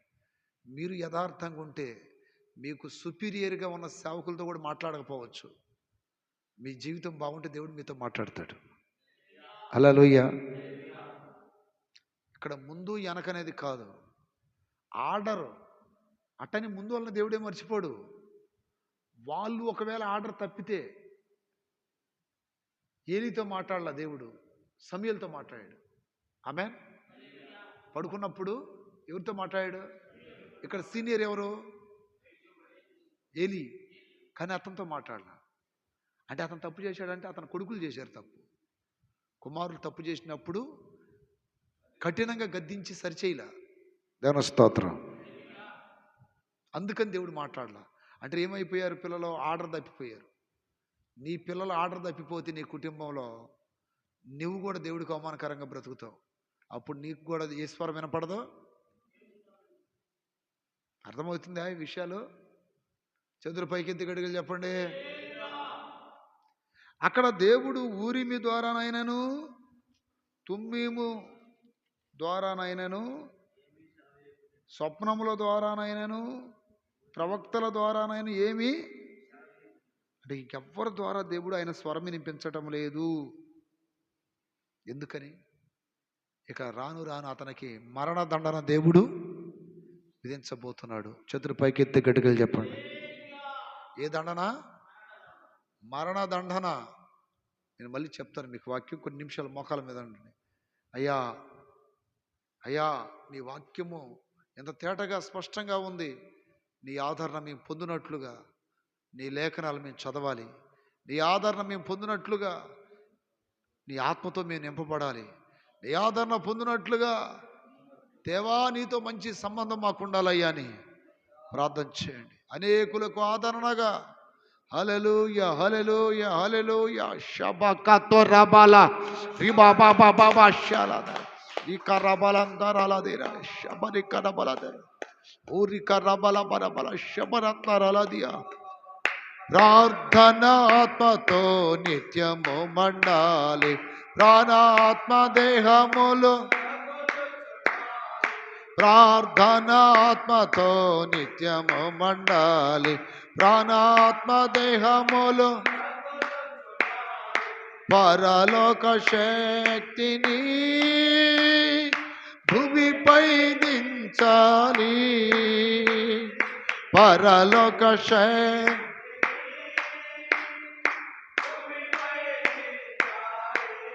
ఈ లోక శక్తులను ద్రొక్కాలి. ఈ లోక శక్తులను అనగా ద్రొక్కాలి. ఈ లోక శక్తులను అనగా ద్రొక్కాలి. ఈ లోక శక్తులను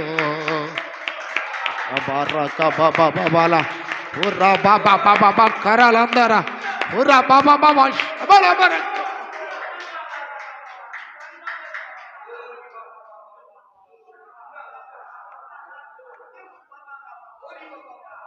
హల్లెలూయా హల్లెలూయా హల్లెలూయా హల్లెలూయా. రికాదా బాబా బదియా ఓరి కత్తరా బాబా బషియారాలదరా.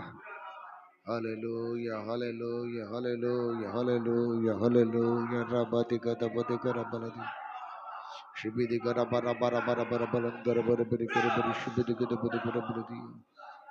హల్లెలూయా హల్లెలూయా హల్లెలూయా హల్లెలూయా హల్లెలూయా హల్లెలూయా. యాబారా కదరా బాబా బాబా బరందర బల బర బరి షిబిది గదబది గరబలది. ఆమేన్ ఆమేన్ ఆమేన్ ఆమేన్ ఆమేన్ ఆమేన్. హల్లెలూయా హల్లెలూయా హల్లెలూయా. రబద కరబలది ఆమేన్. శబద కరబలది రిబిది కరబలది కరబలందర బలదియా. ఆమేన్ ఆమేన్ ఆమేన్ ఆమేన్ ఆమేన్. శబకత్వర బాబా బాబా బలది శబద కరందర బలబదియా. ఆమేన్ ఆమేన్ ఆమేన్ ఆమేన్. శబకత్వరల రబా బాబా బలదియా. ఆత్మతో మండి అభిషేకం పొందాలి. ఆత్మానందముతో గంతులు వేయాలి. ఆత్మతో మండి అభిషేకం పొందాలి. ఆత్మానందముతో గంతులు వేయాలి. ఆత్మతో మండి అభిషేకం పొందాలి. ఆత్మానందముతో ఆత్మతో మండి అభిషేకం పొందాలి. ఆత్మతో మండి అబాబా బారా కాటారాల ఈనా బాబా. దేవుని శక్తితో నింపబడు, దేవుని బలముతో నింపబడు. దేవుని బలమైన ఆత్మ నీ మీద ఉంటుండగా గొప్ప ఆదరణను పొందుదువుగాక, గొప్ప ఆదరణ పొందుదువుగాక. లేఖనముల వలన ఆదరణ పొందుదువుగాక, దేవుని వలన ఆదరణ పొందుదువుగాక. హల్లెలూయా. కూర్చోండి. స్తోత్రం స్తోత్రం స్తోత్రం స్తోత్రం. హల్లెలూయా. వాక్యం చెప్తుంది, ఆ వాక్యంలోకి రండి. ఏమన్నదంటే, ప్రతి వాడును, రోమపత్రిక 13:1, ప్రతి వాడును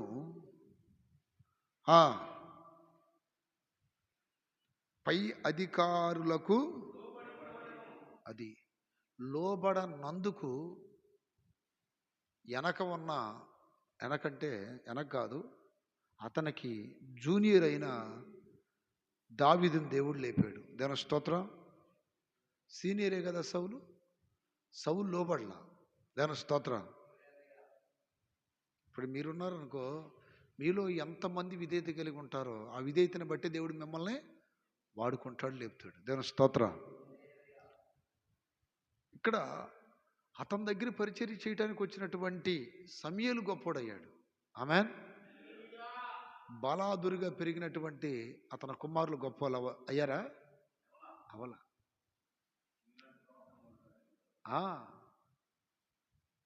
మీరు గమనించాల్సిన విషయం ఏంటంటే, వాక్యం చదువుతున్నప్పుడు సమూయేలు జీవితకాలపు యాజకుని ఉద్యోగంలో ఉన్నాడు. ఆమేన్. జీవితకాలము ఉన్నాడు. కానీ ఏలీ కుమారులు జీవితకాలం లేరు, మధ్యలోనే దేవుని చేత చంపబడ్డారంట. వాళ్ళిద్దరు కూడా యాజకులే. ఏలీ తర్వాత నెక్స్ట్ ఉంది ఎవరో? కుమారులే. కానీ చంపబడ్డారు యాజకత్వంలో. కారణం ఏంటంటే, వారు తిండిబోతులు అయిపోయారు. రెండోది వ్యభిచారులు అయిపోయారు. ఈరోజు నా సేవలో ఇదిగో ఇవి చాలా ప్రాముఖ్యమైన విషయాలు. దేవుడు నిన్ను హెచ్చించాల్సింది, దేవుడు నిన్ను గొప్ప చేయాల్సింది, దేవుడు నిన్ను ఏ స్థితిలోనైనా ఉంచేది. కొన్నిసార్లు వీళ్ళ వల్ల నేను ఎట్టయ్యాను, వాళ్ళ వల్ల నేను ఎట్టయ్యాను అని మనుషుల మీద వేస్తారు. అసలుకి దావీదుని తొక్కి అదింపట్టినట్టుగా అతని జీవితం ఉంది. అంటే ఇంట్లో ఎవరికి అతను లెక్క లేదు. కానీ ఒక దినాన దేవుడు ఆ అణిచివేయబడిన వ్యక్తిని మహారాజుని చేసినప్పుడు ఎవరైనా ఆపగలిగారా? ఎవరు ఆపలేరు. ఎందుకంటే ఆర్డర్ తెలుసు దావీదుకి. ఈయన అభిషిక్తుడు, ఈయన జోలి మనం పోకూడదు. సౌలు అతన్ని ద్వేషించిన దావీదు అతన్ని ప్రేమిస్తూనే ఉన్నాడు. దేవుని ఆత్మ పొందిన వారు ఈ అధికారానికి లోబడాలి. హల్లెలూయా. మీలో కూడా మీ అందరికి నేను చెప్తున్న విషయం అదే. దేవుడు మీ పట్ల ప్రణాళిక ప్రకారం మిమ్మల్ని గొప్పగా వాడుకోవాలని నా ప్రార్థన కూడా. అయితే నేను మిమ్మల్ని ఒకటి అడుగుతున్నా, ఏంటంటే ఎప్పుడు కూడా మీరు సౌలు ప్రారంభ స్థితిలో ఉన్నట్టు ఉండండి, సౌలు ముగింపు స్థితిలో ఉన్నట్టు మాత్రం ఉండొద్దు. సౌలు ప్రారంభంలో ఎంతో లోబడ్డాడు. కూర్చోమంటే కూర్చున్నాడు, లేవమంటే లేచాడు. ఒక రేంజ్ వచ్చిన తర్వాత అతడు లోబడలా.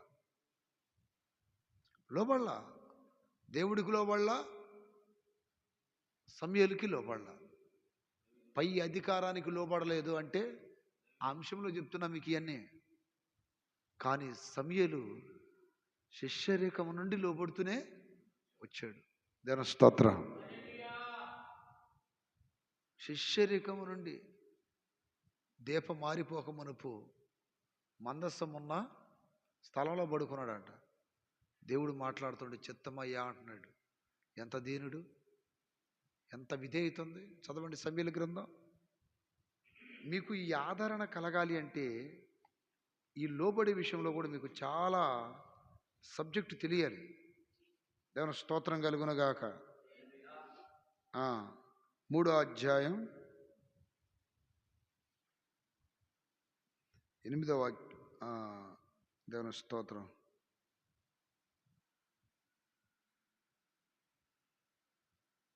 హల్లెలూయా. 4వ వాక్యం చదవండి. 3:4.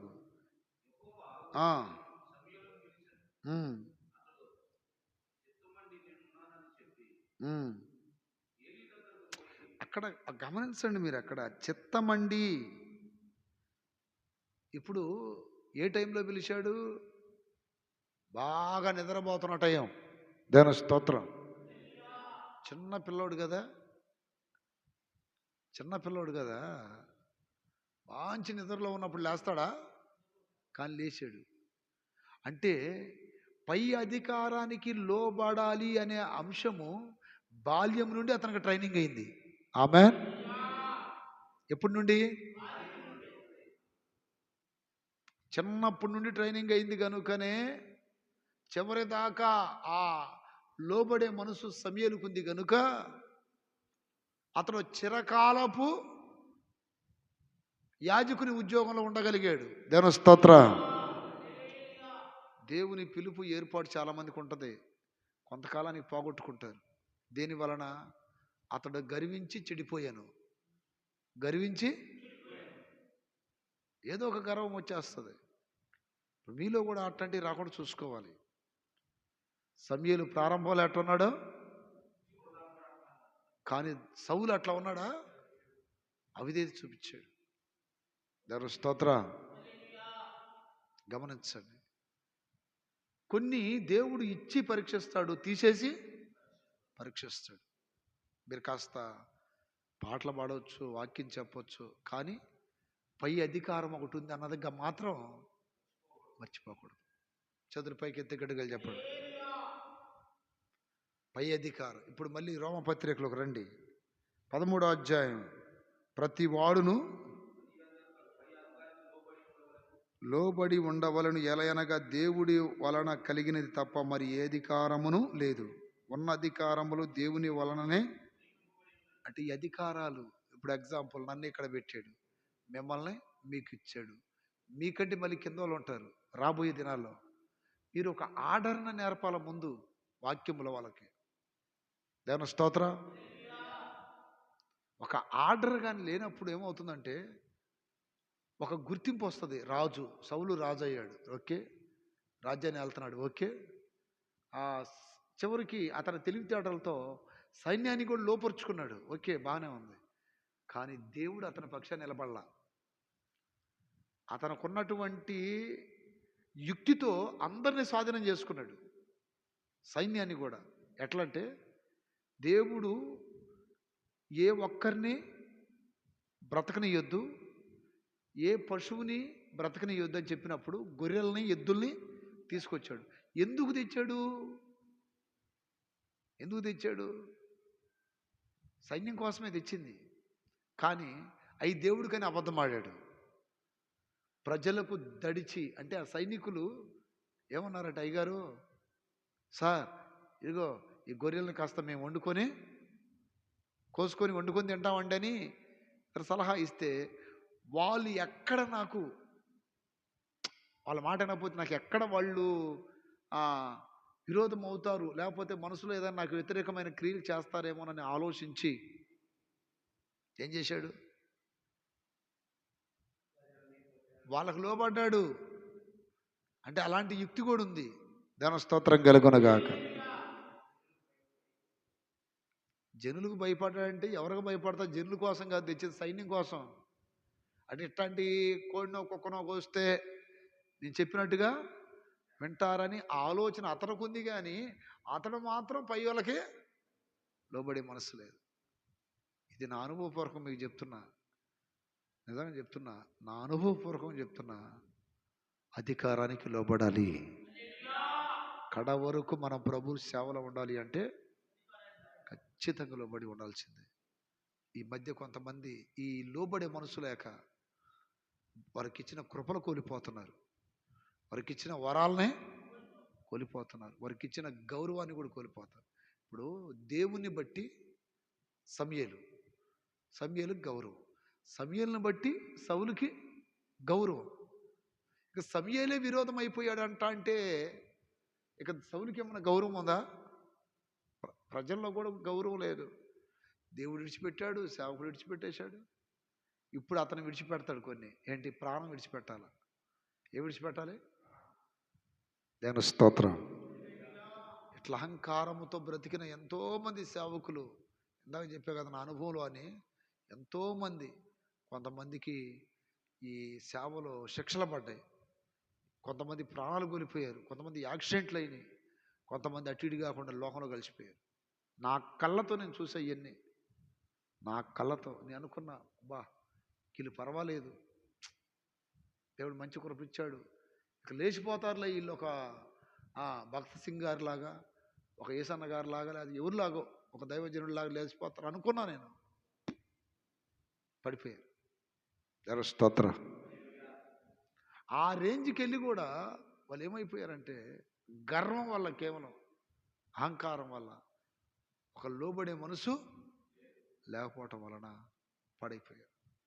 ఈరోజున మీకు చెప్తున్నా, మీకు ముందు సీనియర్లున్నా జూనియర్లున్నా ఈ లోబడే విషయంలో మాత్రం ఎవరికి వారు జాగ్రత్త కలిగి ఉండండి. చేతుల పైకి ఎత్తి గడుగలు చెప్పండి.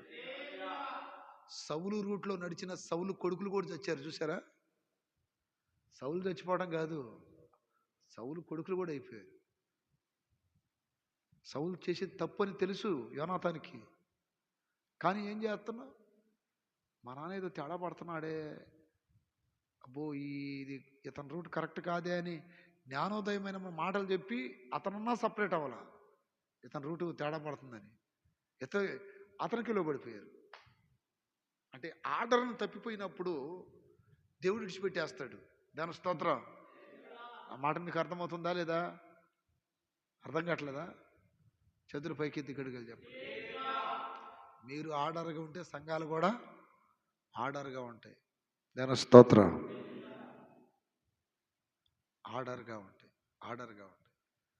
మనము ఆర్డర్గా ఉండాలి. ఒకటి, ఇదిగో ఒక నడిపించే విషయం, నడిపింపు విషయం, ఒక క్రమాల విషయం, ఒక ఆర్డర్ ఉండాలి మీకు. మీరు ఇక్కడ ఒక టైపు, చర్చిల దగ్గర ఒక టైపు ఉండకూడదు. ఎక్కడ ఎట్లా ఉంటున్నారో అక్కడ కూడా అట్టే ఉండాలి. ఉదయాన్నే లేచి ప్రార్థన చేయటం, వాక్యం చదవటం, ఉపవాసాలు ఉండటం, ఇవన్నీ నేర్చుకోవాలి, నేర్పియాలి. ఒక ఆర్డర్. ఈరోజు కాకపోతే ఇంకో రోజు. ఇప్పుడు విత్తనం వేసినప్పుడు వరి మొక్కలు తొందరగా వస్తాయి, అదే పనస చెట్టు, పనస మొక్క తొందరగా, కొన్ని గొప్ప ఫలాలు ఫలించే చెట్లుగా మారాలనుకున్నప్పుడు కాస్త విత్తనం ఏమైంది, మరుగ్గానే చిన్న మొక్క అయితే తొందరగా లేచిది పైకి, చిన్న పరిచర్య అయితే. ఇటు పెద్ద పరిచర్యగా దేవుడు చేయాలనుకుంటున్నప్పుడు ఎమ్మటే డెవలప్ చూపిడు, ఎమ్మడే డెవలప్ చూపిడు. ఇసుక మీద కట్టింది అడావుడికి లేచిపోద్ది, తర్వాత ఏమైంది? దేవుడిని బండ మీద కట్టాలనుకున్నప్పుడు కాస్త పరిచర్య లేట్ అయింది. ఆమె పరిచర్య ఏమైంది? అంత మాత్రం నువ్వు నిరుత్సాహపడకూడదు. ఎక్కడేదో గట్టి పునాది దేవుడు వేస్తున్నాడు, అందుకేమవుతుంది? లేట్ అవుతుంది. అడావుడికి ఇసుక మీద కట్టేటట్టు చేయట్లేదు దేవుడు. ఇక్కడ ఏదో గట్టి పునాది వేయబోతున్నాడు అని నిరీక్షణతో నువ్వు ఎదురు. అంతే. దేవుడు పిలుపు వచ్చిన తర్వాత 14 ఏండ్లు సేవ చేయాల పౌలు. తెలుసా మీకు చరిత్ర? 14 ఏండ్లు కనిపెడుతూనే ఉన్నాడంట. ఎన్ని సంవత్సరాలు? హిస్టరీ చెప్తుంది. పిలుపు వచ్చిన వెంటనే సౌలు డామ్ డూమ్ అని వెళ్ళలా, 14 ఏండ్లు కనిపెడుతూనే ఉన్నాడు దేవుని దగ్గర. ఒక దినాన దేవుడు సంఘంలో మాట్లాడాడు, నేను పౌలుని బర్నబాని ఏర్పరచుకున్న పని కొరకు నియమించండి. ఆమెన్. ఇంకెవడైనా ఆపుతాడా వాళ్ళని? ఆ తర్వాత కదా దేవుడు అద్భుతాల పరిచర్య చేయించాడు. ఆమెన్. ఆశ్చర్య కార్యాల పరిచర్యను చేయించాడు. మనుషులు తిప్పి, వాక్యము చెప్పి, లేఖనాలు చెప్పి మనుషులను తిప్పాడంట. అర్తిమీదేవి దేవాలయం గుడి దగ్గర పౌలు చెప్పాలా, వాళ్ళు చెప్తున్నారు. ఈడెవడో మన పట్టణాన్ని తిప్పుతున్నాడు వాళ్ళ మతకెళ్ళి. దాని స్తోత్రం. పట్టణాన్నే తిప్పుతున్నాడు అంటే ఇతగాడు కూడా ఆర్డర్ని పాటిస్తున్నాడు. ఆర్డర్, ఒక ఆర్డర్. ఇది తెలియాలి మీకు. చదురు పైకి ఎత్తి గడిగలు చెప్పండి. మీరు కోరుకున్నది మీకు ఎప్పుడైనా సమస్య అయింది. మీరు కోరుకోకూడదు. దేవుడు కోరిన స్థలంలో మీరు ఉండాలి. ఆమె మీరు కోరుకున్న స్థలంలో మీరుంటే మీకు దెబ్బే. మీరు కోరుకోకూడదు. లోతు కోరుకున్నాడు, యోర్దాను నది బాగుంది, పచ్చని ప్రదేశం. చివరికి అగ్ని గంధకాలతో కాల్చబడింది. కానీ రాళ్ళు గుట్టల మధ్యలో ఏమీ లేని బీడు భూములుగా ఉన్నాయి. కానీ దాన్ని దేవుడు పాలు తేనెలు ప్రవహించే కఠినంగా ఉన్న సేవల్ని మీరు వదిలిపెట్టకూడదని ఈ విషయాలు చెప్తున్నా. మీ పరిచర్య కఠినంగా ఉన్నా సరే దాన్ని కన్నీళ్ళు విడుస్తూ ఉండాలి. హల్లెలూయా. కొన్నిసార్లు కొంచెం పరిచర్య కొద్దిగా ఏదో అన్నట్టుగా పాలు పొంగులాగా పెద్ద కనపడకపోయినా దాని వెనకాల దేవుడు ఏదో పెద్ద పునాదే వేస్తున్నాడు. చేతులు పైకెత్తి గడిగలు చెప్పండి. ఒక పెద్ద పునాదినే వేయబోతున్నాడు.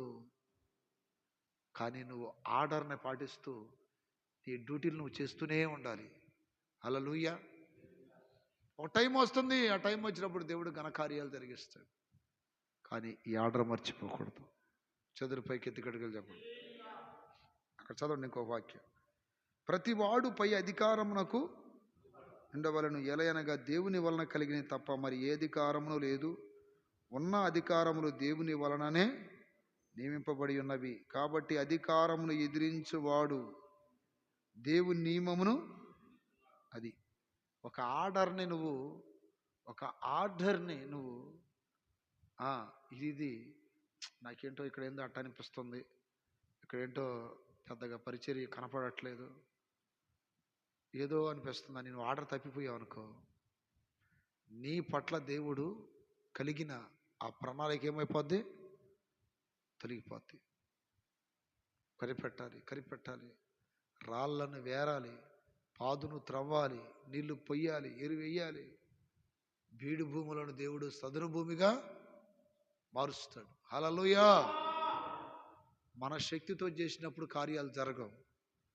దేవుని శక్తితో మనం దేవుని పరిచర్యని చేయాలి.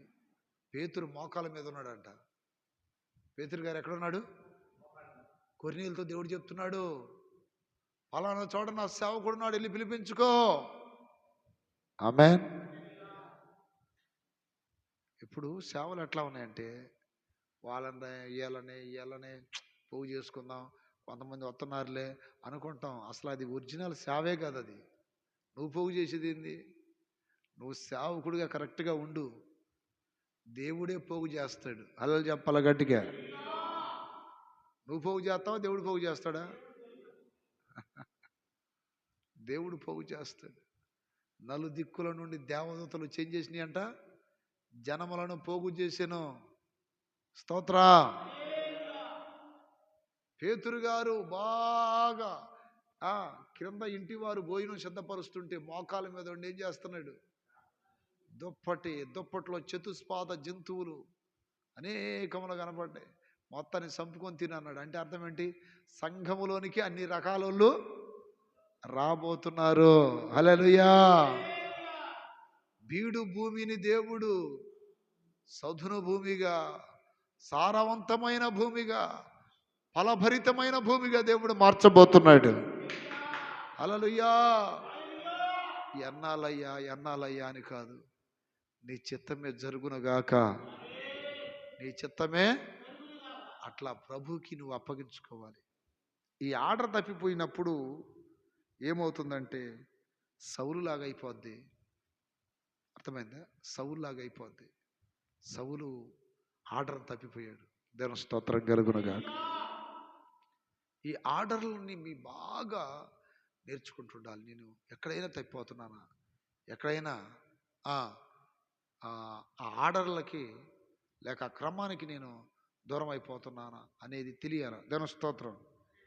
అక్కడ అంటున్నాడు, అధికారమును ఎదిరించువాడు దేవుని నియమమును ఎదిరించుచున్నాడు. ఎదిరించువారు తమ మీదకి తామే శిక్ష, అప్పుడు పడిద్ది శిక్ష. ఒక్క దెబ్బ కొడితే అంతేనా? అమ్మ ఏందన్న శిక్షలు పెడుతున్నాడు అనుకుంటున్నారా? శిక్షలు పెడుతున్నాడు అనుకుంటున్నారా? ఆడాలి. మీ మాట వినకపోయినా మీ కింద ఉన్నటువంటి విశ్వాసులకు పడుతుంది దెబ్బ. దేవ స్తోత్రం. సౌలు విద్య లేనోడు, సౌలుగా దావీదు, పేతురు విద్య లేనోడు, చేపలు పట్టుకునేవాడికి డబ్బులు లెక్కేం తెలుసులే, మనం ఎంత ఇచ్చినా. కానీ లోన ఆత్మదేవుడు చెప్తున్నాడు, ఇది ఇచ్చేది కరెక్ట్గా లేదు. అంటే ఇప్పుడు వాళ్ళకి లోక సంబంధమైన విద్య లేకపోయినా మహోన్నతుని గూర్చిన దేవుని మహోన్నతుని దేవుని విద్య ఉంది వాళ్ళకి. శిక్ష పడింది అక్కడ అననీయాకి, సప్పిరాకి. దాని స్తోత్రం. వాళ్ళకి గ్రహింపు వచ్చేటట్టు చేస్తాడు దేవుడు. అదిగో సేవకుని మాట నేను లోబడలేదు, నాకు శిక్ష పడింది. దాని స్తోత్రం జరుగుతుంది. మీకు ఇంకొక విషయం చెప్తాను. ఎప్పుడైనా మీరు ఒక కాలింగ్ ఇక్కడి నుండి వచ్చినప్పుడు మీ పరిస్థితులు ఏదో ఒక విధంగా మీరు సమాధానం చెప్పాలి. చెప్పకుండా ఈ ఆర్డర్ని కానీ మర్చిపోయారనుకో, ఖచ్చితంగా శిక్ష పడింది మీ మీద. మిమ్మల్ని తప్పించడానికి చెప్తున్నా. హల్లెలూయా. చెప్పుకోవాలి సమాధానం. కానీ లెక్కలేని స్థితిలో నిన్న ఒకటి జరిగింది, అందుకని చెప్తున్నా. ఒక విశ్వాసకి నేను ఇక్కడ ఒక విషయం చెప్పా. ఆ విషయం చెబితే వాళ్ళు గ్రహించుకోరా. చెబుతున్నా, 2 సార్లు చెప్పా, 3 సార్లు చెప్పా. మొత్తం ఫటాష్ అయిపోయారు. అప్పుడు వచ్చి అన్నయ్య చెప్పిన మాట మేము వినలేదు, అది దాని సాక్షి కూడా చెప్పారు ఇక్కడ. దాని స్తోత్రం. అక్కడ అంటున్నాడు, దేవుని అధికారములకు లోబడకపోతే శిక్ష. సౌలుకి ఎందుకు వచ్చింది శిక్ష? ఇప్పుడు మీకు ఆదరణ కావాలి దేవుడి దగ్గర నుండి. ఓకే, ఆదరణ ఎట్లా లేదు. కొన్ని సందర్భాల్లో మరీ ఇబ్బంది అయితే దానికి ఏం చెప్పాలి?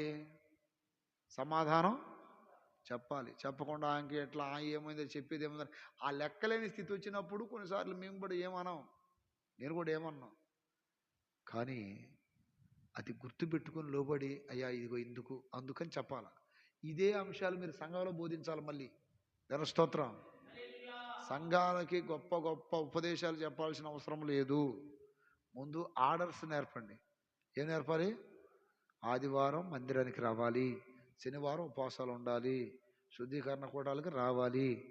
ఈ చిన్నవి చెప్పండి చాలు. ఇవి చెప్పి చాలు. వాళ్ళు ఆర్డర్గా ఉంటే చాలు. ఆర్డర్గా ఉంటే మేలు పొందుతారు. ఆర్డర్ని చెడగొట్టడానికి ఎవరైనా లేచారా శిక్ష పడింది. అననీయ, సప్పీర్ అలాంటి వాళ్ళు ఉంటే. అట్లాగే మీరు కూడా పై అధికారానికి మీరు లోబడుతూ ఉండాలి. తన స్తోత్రం కలుగును గాక. పై అధికారానికి లోబడుతూ జాగ్రత్తగా ప్రతి విషయాన్ని చెబుతూ ఉండాల. సంఘాల్లో ఏం జరుగుతుంది, ఎట్లా ఉంటున్నారు, ప్రతి దానిలో నమ్మకంగా ఉండాలి మీరు ఒక టైం దాకా. అంటే ఆ తర్వాత దాని అంటే ఉండాలి. ఓకే, ఒక టైం దాకా మోషే దగ్గర యెహోషువ నమ్మకంగా ఉన్నట్టు, సమూయేలు ఏలీ దగ్గర నమ్మకంగా ఉన్నట్టు, ఏలియా దగ్గర ఎలీషా, కానీ ఎలీషా దగ్గర గెహాజీ అధికారానికి లోబడ్డా? అయిపోయింది జీవితం. లోబడకపోతే అంతే శిక్ష. ఏంటి? కుష్ఠరోగం. ఎవరికి? గెహాజీకి. ఎలీషా ఎప్పుడైనా ఏలియా మాట కాదన్నాడా? ఆర్డర్కి లోబడ్డాడు. ఆయన 16 చేస్తే ఆయన 32 చేశాడు అద్భుతాలు. ఆయన ఏలియా 8 చేస్తే ఆయన 16 చేశాడు. దేవుని స్తోత్రం. యేసయ్యకి శిష్యులు లోబడ్డారు. అట్టాగే ఆర్డర్ని వాళ్ళు క్రమాన్ని పాటించారు. దేవుని స్తోత్రం కలుగును గాక. మీకు ఉన్న ఆర్డర్లో మీరు ఉండి ఎప్పుడన్నా బాగలేనప్పుడు కాస్త ఫోన్ చేసి సమాధానం చెప్పే జ్ఞానం అని ఉండాలి మీకు. మీరు అట్లా సైలెంట్గా అయ్యారనుకోండి, మీరు అధికారాన్ని ఏం చేస్తున్నట్టు లెక్క లేకుండా చూస్తున్నట్టయింది. అయ్యా ఇదిగో ఎందుకు రాలేకపోయాం, సమాధానం ఒక ఆర్డర్. అందుక ఆ సమాధానం కూడా చెప్పాలా. అది ఎందుకు మీకు ఈ విషయాలు చెప్తున్నానంటే, ఇది తెలియకపోతే మీకు బలహీనమైన వాళ్ళే పుడతారు. మీరు బలహీనంగా ఉంటే ఎవరు పుడతారు? బలహీనలే పుడతారు. అప్పుడు దేవుడు సౌలుతో మాట్లాడదలుచుకోలేదంట. అందుకే దేవుడు స్వరమే వినపడకపోతే ఇంకా అలాంటి వాడికి ఆదరణ కలిగిద్దా? సౌలుతో దేవుడు మాట్లాడుతున్నాడు ఒకప్పుడు, కానీ ఇప్పుడు మాట్లాడట్లా. సాంసన్తో ఒకప్పుడు మాట్లాడాడు, కానీ ఇప్పుడు మాట్లాడట్లా. హల్లెలూయా. ఒక ఆర్డర్గా అయ్యా ఇది ఇది ఇది ఎట్లా ఇట్ట కాకుండా మన ఇష్టానుసారంగా ఉన్నాం అనుకోండి. చదవండి అక్కడ రోమపత్రిక ఏమంటాడంటే, కాబట్టి అధికారమును ఎదిరించువాడు దేవుని నియమమును ఎదిరించువారు తమ మీదకి తామే. సేవకులుగా మీకు కూడా కొన్నిసార్లు దెబ్బలు పడతాయి, మామూలు దెబ్బలు కాదు. గుర్తుపెట్టుకోండి, రోగాలనే దెబ్బలు పడతాయి. ఇప్పుడు దేవుడు శిక్ష ఎట్ట పెడతాడు? రోగంతోనే. రోగమే ప్రధాన ఆయుధం. జాగ్రత్త అంటాడు. ఆ రోగములు అనేక విషయాలు గుర్తు చేస్తాడు దేవుడు మనకి. దేవుని స్తోత్రం. రోజు ప్రార్థన చేసుకొని, అయ్యా ఇప్పుడు ఏదో పెద్ద పెద్ద ఆలోచనలతో చేయమనిగా సేవ. ఆర్డర్ ప్రకారం బలులు అర్పించుట కంటే, నేను 100 సభలు పెడతాను, నేను అధికారానికి లోబడినట్టు దేవుడు అంటాడు. నో, అవన్నీ నాకు అవసరం లేదు. ముందు మాట వినటం శ్రేష్టం. అది చెయ్యి నాకు. ఇప్పుడు నువ్వు నాకు ఇష్టం లేని బలులు కయ్యనులాగా ఎన్ని అర్పించి నాకు ఉపయోగం ఏముంది? ఇప్పుడు అక్కడ చూడండి, కయ్యను అర్పించినది, ఏబేలు అర్పించినది పక్క పక్కన మనం గమనిస్తే, ముందు అర్పించింది ఎవరు? కయ్యనా హేబేలా? కయ్యనేగా. కానీ అసలు అంగీకరించలేదంట దేవుడు. ఎందుకు అంగీకరించలా? అతని స్వభావం ఎంత క్రూరమైందో మీరు గమనిస్తే అక్కడ వాక్యంలో దేవుడు కూడా ఎదురు చెప్తున్నాడు. అలాంటి మనసుతో దేవునికి మనం నైవేద్యం అర్పించలేం. ఒకవేళ అర్పించినా అంతరంగం తెలుసు కనుక దేవుడు అలాంటి వాళ్ళని ఇష్టపడినా. నీ తమ్ముడైన హేబేలు ఎక్కడన్నప్పుడు వాడికి నేను కాపలానా? ఎంత దురుసుగా సమాధానం చెప్తున్నాడు చూడండి. దాని స్తోత్రం కలుగునుగాక. ఇగో సేవలో కూడా ఈ ఆర్డర్స్ తెలియని వాళ్ళు ఈ టైప్ బ్యాచే. సన్నిధికి రాకుండా దేశ దిమ్మరైపోయాడంట. ఏమైపోయాడు? 4వ అధ్యాయం. అంటే దేవునికి ఇష్టం లేని పరిచర్య లాంటిది ఈ టైప్ ఉంటాయి అన్నమాట. అంటే ఆ వ్యక్తి పరిచర్యలో ఉన్నట్టుంటాడు, కానీ తనకి అంతరంగంలో ఇంకొక అధికారం ఉంటుంది, ఇంకొక నియమం. 4వ అధ్యాయం 5. కయీనును అతను అర్పణ ఆయన లక్ష్య పెట్టలేదు, కాబట్టి కయీనుకు మిక్కిలి కోపం. చూడండి, అసలు ఎవరి మీద కోపడుతున్నాడు?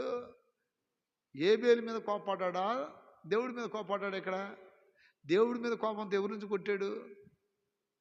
ఎవరిని కొట్టాడు? తమ్ముని కొట్టాడు.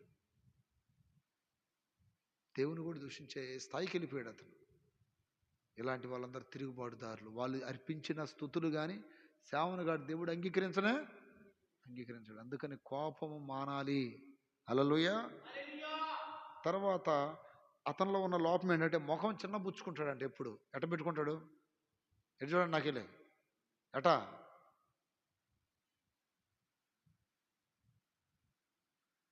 హల్లెలూయా. మొహం ఎటు అట్లా ఉండకూడదు. దేవుడి దగ్గర ఆనందంగా ఉండాలి. ఆహా నా ధన్యత, ఓహో నా భాగ్యము. సేవ అనేది ఏంటిది? భాగ్యం. ఈ సేవ చేయటం అనేది ఏంటి? భాగ్యం. సేవ కూడా నీ భాగ్యం ఎంత గొప్పది. ఇది పాట ఉండాలా. సేవ కూడా నీ భాగ్యం ఎంత గొప్పది, సేవ చేయు నీ బ్రతుకు ధన్యమైనది.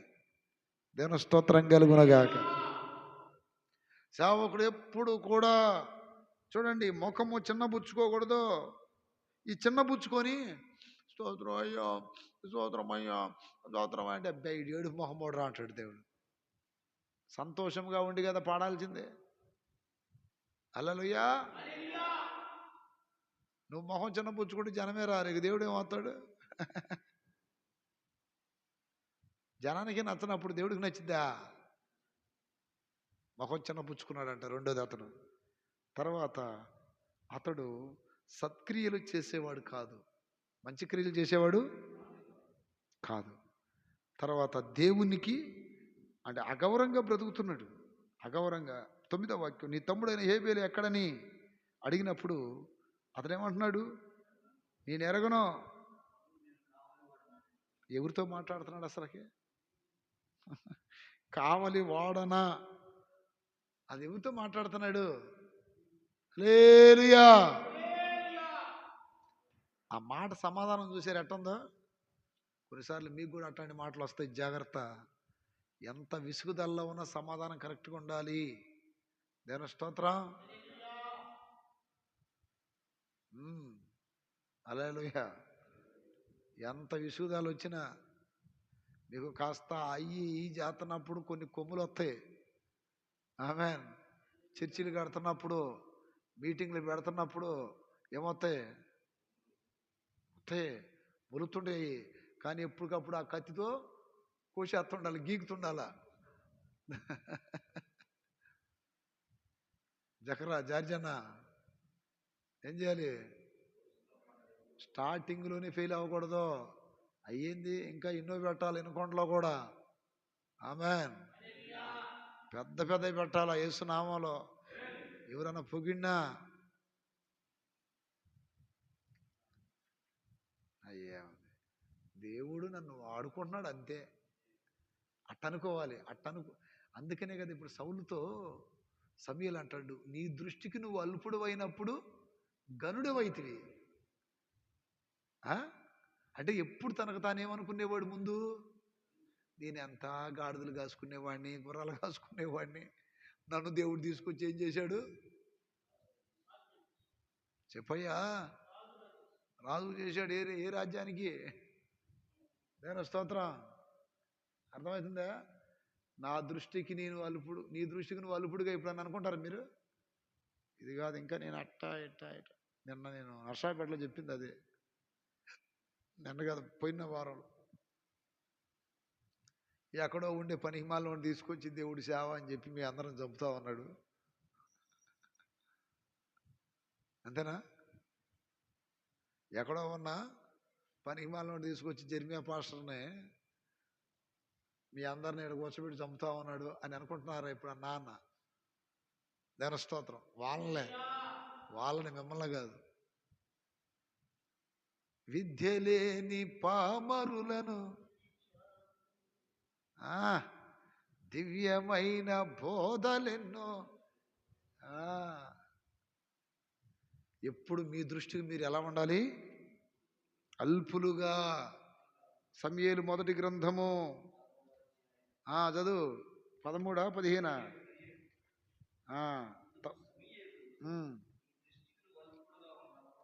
నీ దృష్టికి నీవు అల్పుడుగా ఉన్నప్పుడు. అబ్బా 15, 17 అక్కడ ఏమంటున్నాడంటే 17, అందుకు సమూయేలు నీ దృష్టికి నీవు దేవుని దగ్గరికి ఇట్లా, అయ్యా నేను ఎంతటి వాడను, నాలో ఏముంది ప్రభువా, అయ్యా నేను బలహీనుడినయ్యా, అయ్యా నేను దేనికి పనికిరాని వాడిని ప్రభువా, నన్ను పిలుచుకున్నావు, నమ్మకమైన వానికి ఎంచుకున్నావయ్యా, కడ వరకు నీ చిత్తం అంతా నేను చేయుదును గాక, నీ పని నేను సంపూర్తి చేయుదును గాక. నోవాహు వలేను. నోవాహు ఏం చేశాడు పనిని? సొలొమోను వలెను దేవాలయం ఏం చేశాడు? అలాగే యేసు ప్రభు వారు కూడా తండ్రి చిత్తాన్ని ఏం చేశాడు? నీ పని సంపూర్తి చేయడానికి నా కృప అయ్యా, నా పనిని ముగించుకొని నీ దగ్గరికి రావాలి. ఆమేన్. ఈ దృష్టి పెట్టుకొని మీరు బ్రతకాల. ఏది చేస్తున్నా ఎక్కడ విషమంతైనా గర్వం అహంకారాలు రాకుండా చూసుకోవాలి. దేవుని స్తోత్రం. అందుకని కయీన్లో అతను ఒకటి ఏంటంట, కయీన్లో ఉన్నదేంటి? ఒకటి కోపం, రెండోది మొహం ఇట్టబెట్టుకోవడం. చీటికి మాటికి ఇసుగుపడుతుంటారు కొన్నిసార్లు విశ్వాసుల ముందు కూడా, చెప్పాలి అంతే. దేవుని స్తోత్రం. తర్వాత లెక్కలేని సమాధానం. చూడండి అక్కడ అసలు ఎవరితో మాట్లాడుతున్నాడు అనుకుంటున్నాడు వీడు? అసలు వీడి పనిహిమాలినోడు ఎవరితో మాట్లాడుతున్నాడు అక్కడ? భూమిని ఆకాశంలో సృష్టించిన అఖిల బ్రహ్మాండమైన ఈ సృష్టిని కలుగు చేసిన సృష్టికర్తతో మాట్లాడుతున్నప్పుడు కాస్త గౌరవం ఉండకర్లా. ఎవరితో మాట్లాడుతున్నా? ఆయన ఆత్మ ఉన్న అభిషక్తుడు దగ్గర గౌరవంతో మాట్లాడలేదా? కాలిపోయారు 2 గ్రూపులు వాళ్ళు. ఓ ఏలియా, రాజుగారు రమ్మంటున్నాడు. ఎవడ్రా నువ్వు? నేనే దైవజనుడిని అయితే అగ్ని దిగి వచ్చి నిన్ను 50 మందిని దహించునుగాక. రెండో బ్యాచ్ కూడా అంతే. సేవకుడు అంటే ఏమనుకుంటున్నావురా? ప్లాట్ఫారాల మీద అటు ఇటు తిరిగే పనికిమాలోడు అనుకుంటున్నారా? సేవకుడు అంటే ఎవరో మనుషులు కాదు. పోలీసు వాళ్ళు సెలక్షన్ చేసుకుంటారు, మిలిటరీ వాళ్ళు సెలక్షన్ చేసుకుంటారు. కానీ సేవకుని సెలెక్ట్ చేసింది ఎవరో? మార్కు 3:13లో ఉంటుంది, ఆయన తనకిష్టమైన వారందరినీ. ఈరోజు మీరందరూ ఇష్టమయ్యారా కష్టమయ్యారా? హల్లెలూయా. ఇష్టమయ్యారా కష్టమయ్యారా? అయ్యా పలానూరులో ఇదిగో జక్రయ్య, జార్జి, స్పర్జను, నేను స్తోత్రం, చిన్నబాబు, దానియేలు, దేవుడు మిమ్మల్ని ఇష్టపడ్డాడు. ఇష్టపడ్డ ఆ భాగ్యాన్ని దక్కించుకుంటారో పోగొట్టుకుంటారో మీ చేతిలో ఉంది. సౌలులాగా ప్రవర్తిస్తే, సమూయేలులాగా ప్రవర్తిస్తే కాపాడబడిద్ది. దాని స్తోత్రం. సౌలుతో మాట్లాడలా దేవుడు, సమూయేలుతో మాట్లాడుతున్నాడు. అందుకని మీరు ఈ కయీనులాగుండి అర్పణలు అర్పిస్తే దేవుడికి నచ్చదు. ఆ సేవ చేసినా నచ్చదు. ఎవరిలాగా ఉండాలి? హేబేలులాగా ఉండాలి. శ్రేష్టమైనది. ఇంత చదివారు కదా, వాక్యం చదవండి మళ్ళీ. అధికారమునకు లోబడువాడు, అదేనా? స్తోత్రం. 2:13 చదవండి. కాబట్టి అధికారమును దేవుని నియమమును ఎదిరించువారు తమ మీదకి తామే శిక్ష తెచ్చుకొందురు. ప్రభుత్వం చేయువారు చెడ్డ కార్యములకే గాని మంచి కార్యములకు భయంకరులు కారు. నీకు మేలు కలుగుటకు అధికారులు దేవుని పరిచారకులు, వారికి భయపడకుండా ఉండి కోరితివా? మేలు చేయము. అంటే అన్ని విషయాలు కరెక్ట్గా ఉండు, అప్పుడు భయపడాల్సిన అవసరం ఉండదు. ఒక ఆర్డర్గా ఉండు అంటున్నాడు అక్కడ. దేవుని స్తోత్రం కలుగును గాక. ఇప్పుడు నేను చెప్పిన విధముగా మీరు ఇట్లా ఒక ఆర్డర్ని పాటించుకుంటూ మీరు నడిస్తే దేవుడు సేవకునికి అన్ని వేళల్లో, శ్రమల్లో, కష్టాల్లో, బాధల్లో, ఇబ్బందులలో, ఇరుకులలో, ధనము లేనప్పుడు, ఎవరో ప్రోత్సాహం లేనప్పుడు, ఎవరో ఆదరించినప్పుడు ఆయన వాక్యం ద్వారా, అంటే లేఖనాల ద్వారా, ఆత్మ ద్వారా ఆయన మనల్ని ఏం చేస్తాడు? ఆదరిస్తూ ఉంటాడు. ఈ ఆదరణ పొంది మనం దేవుని పరిచర్య చేస్తే పరిచర్య ఫలవంతముగా ఉంటుంది.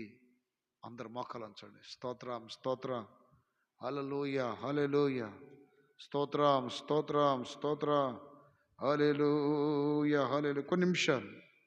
కొన్ని నిమిషాలు ప్రార్థన చేయండి.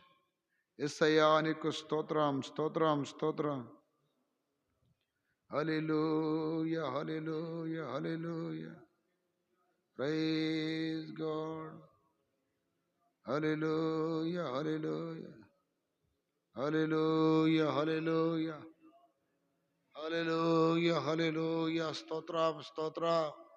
ఒకరిని బట్టి ఒకరు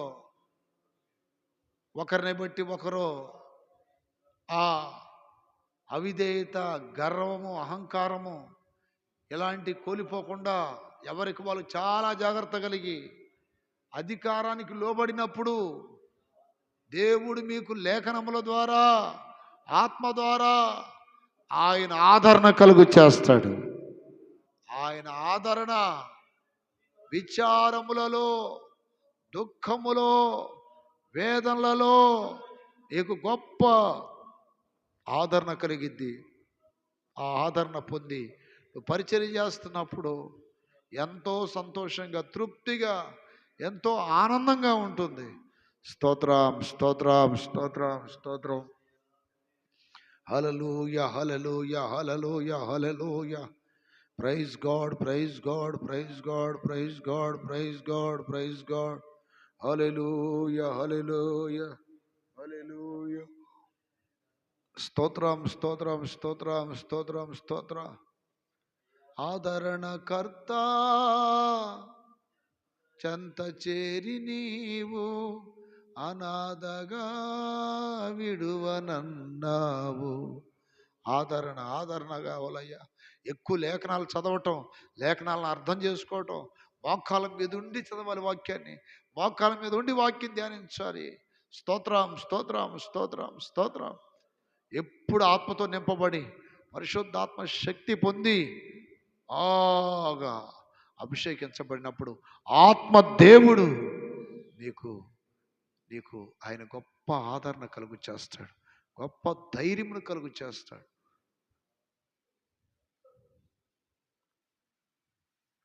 స్తోత్రం, స్తోత్రం, స్తోత్రం, స్తోత్రం, స్తోత్రం. హల్లెలూయా, హల్లెలూయా, హల్లెలూయా. నా హృదయమే నీ ఆలయమై నా హృదిలో నివసించు దేవా.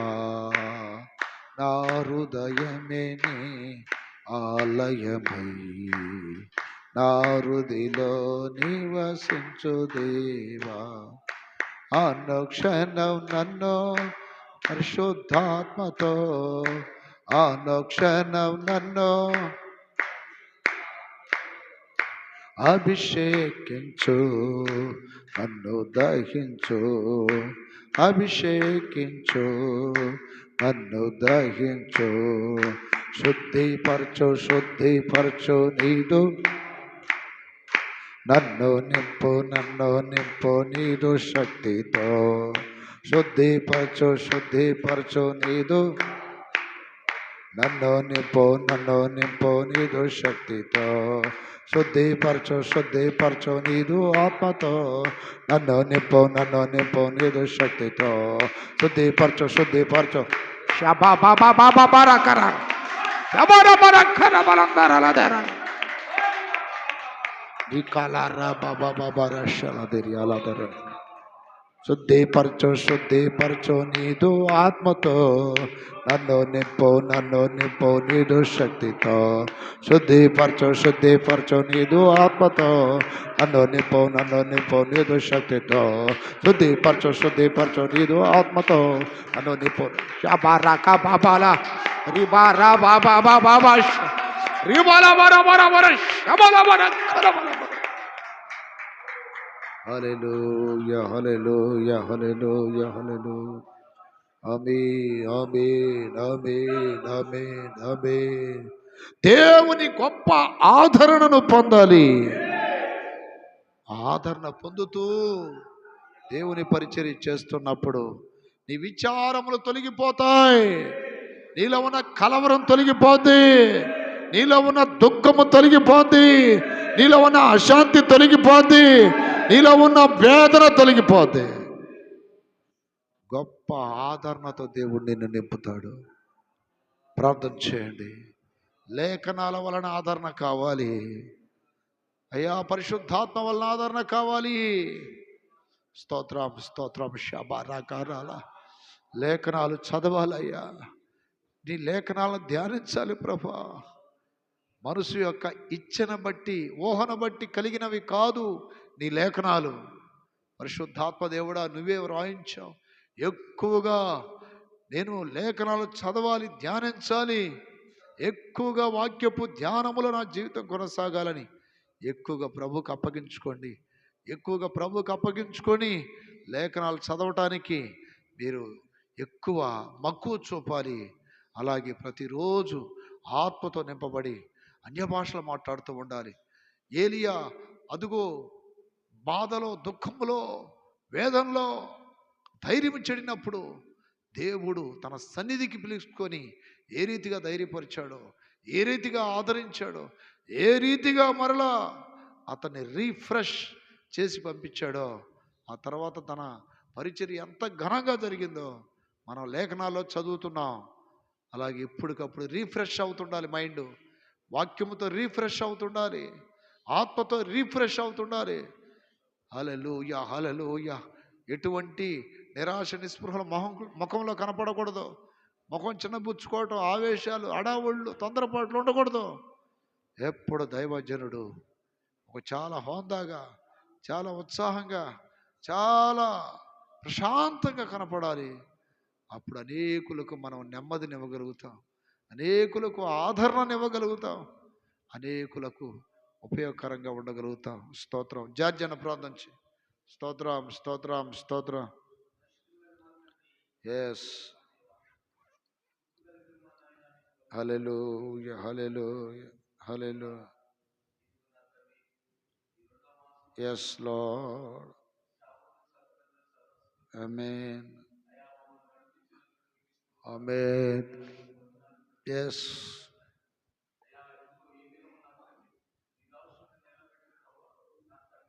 ఎస్. ఎస్. శిబిదిగ దబదగ రబల బరిషబద కందర బదబది గల శిబిదిగ దబదగ రబల శబదగ దబదగ రబల దిరలోదర. ఆమేన్, ఆమేన్, ఆమేన్, ఆమేన్. Yes lord. శబరబదగ దబదగ రబల దిర. ఆమేన్. శిబిదిగ దబదగ రబల. హల్లెలూయా. ఆమేన్. స్తోత్రం. Yes Lord. హల్లెలూయా. స్తుతి, స్తుతి. Praise God.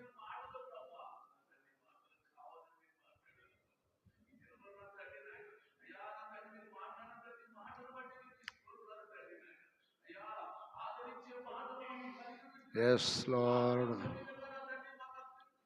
ఆమేన్. స్తోత్రం, స్తోత్రం. ఆమేన్. స్తోత్రం.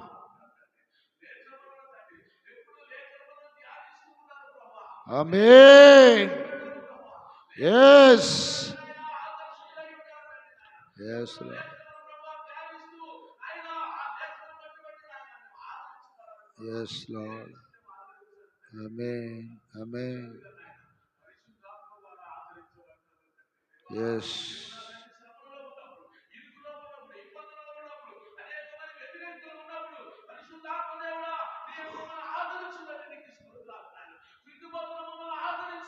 ఆమేన్. ఎస్.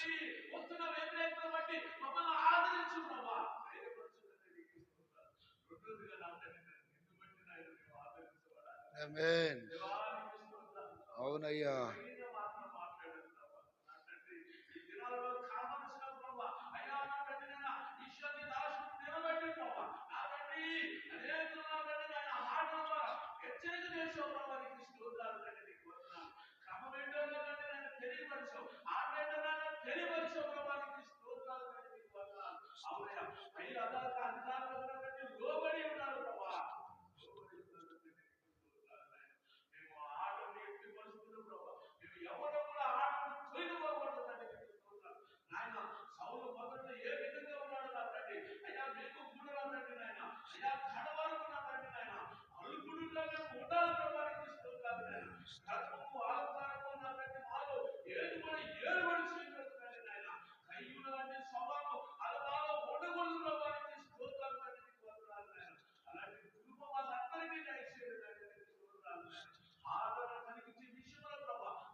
ఆమేన్. దేవుడే ఆ జర్జన ప్రార్థన, మన ప్రార్థనలకించి ఎల్లప్పుడూ ఆదరణను మనకు అనుగ్రహించి మనం అనేకులకు ఆదరణకరంగా ఉన్నట్లు ప్రభు మన ద్వారా అనేకులకు ఆదరణ కలిగినట్లు మనల్ని వాడుకునేలాగున స్తోత్రం చెల్లిద్దాం.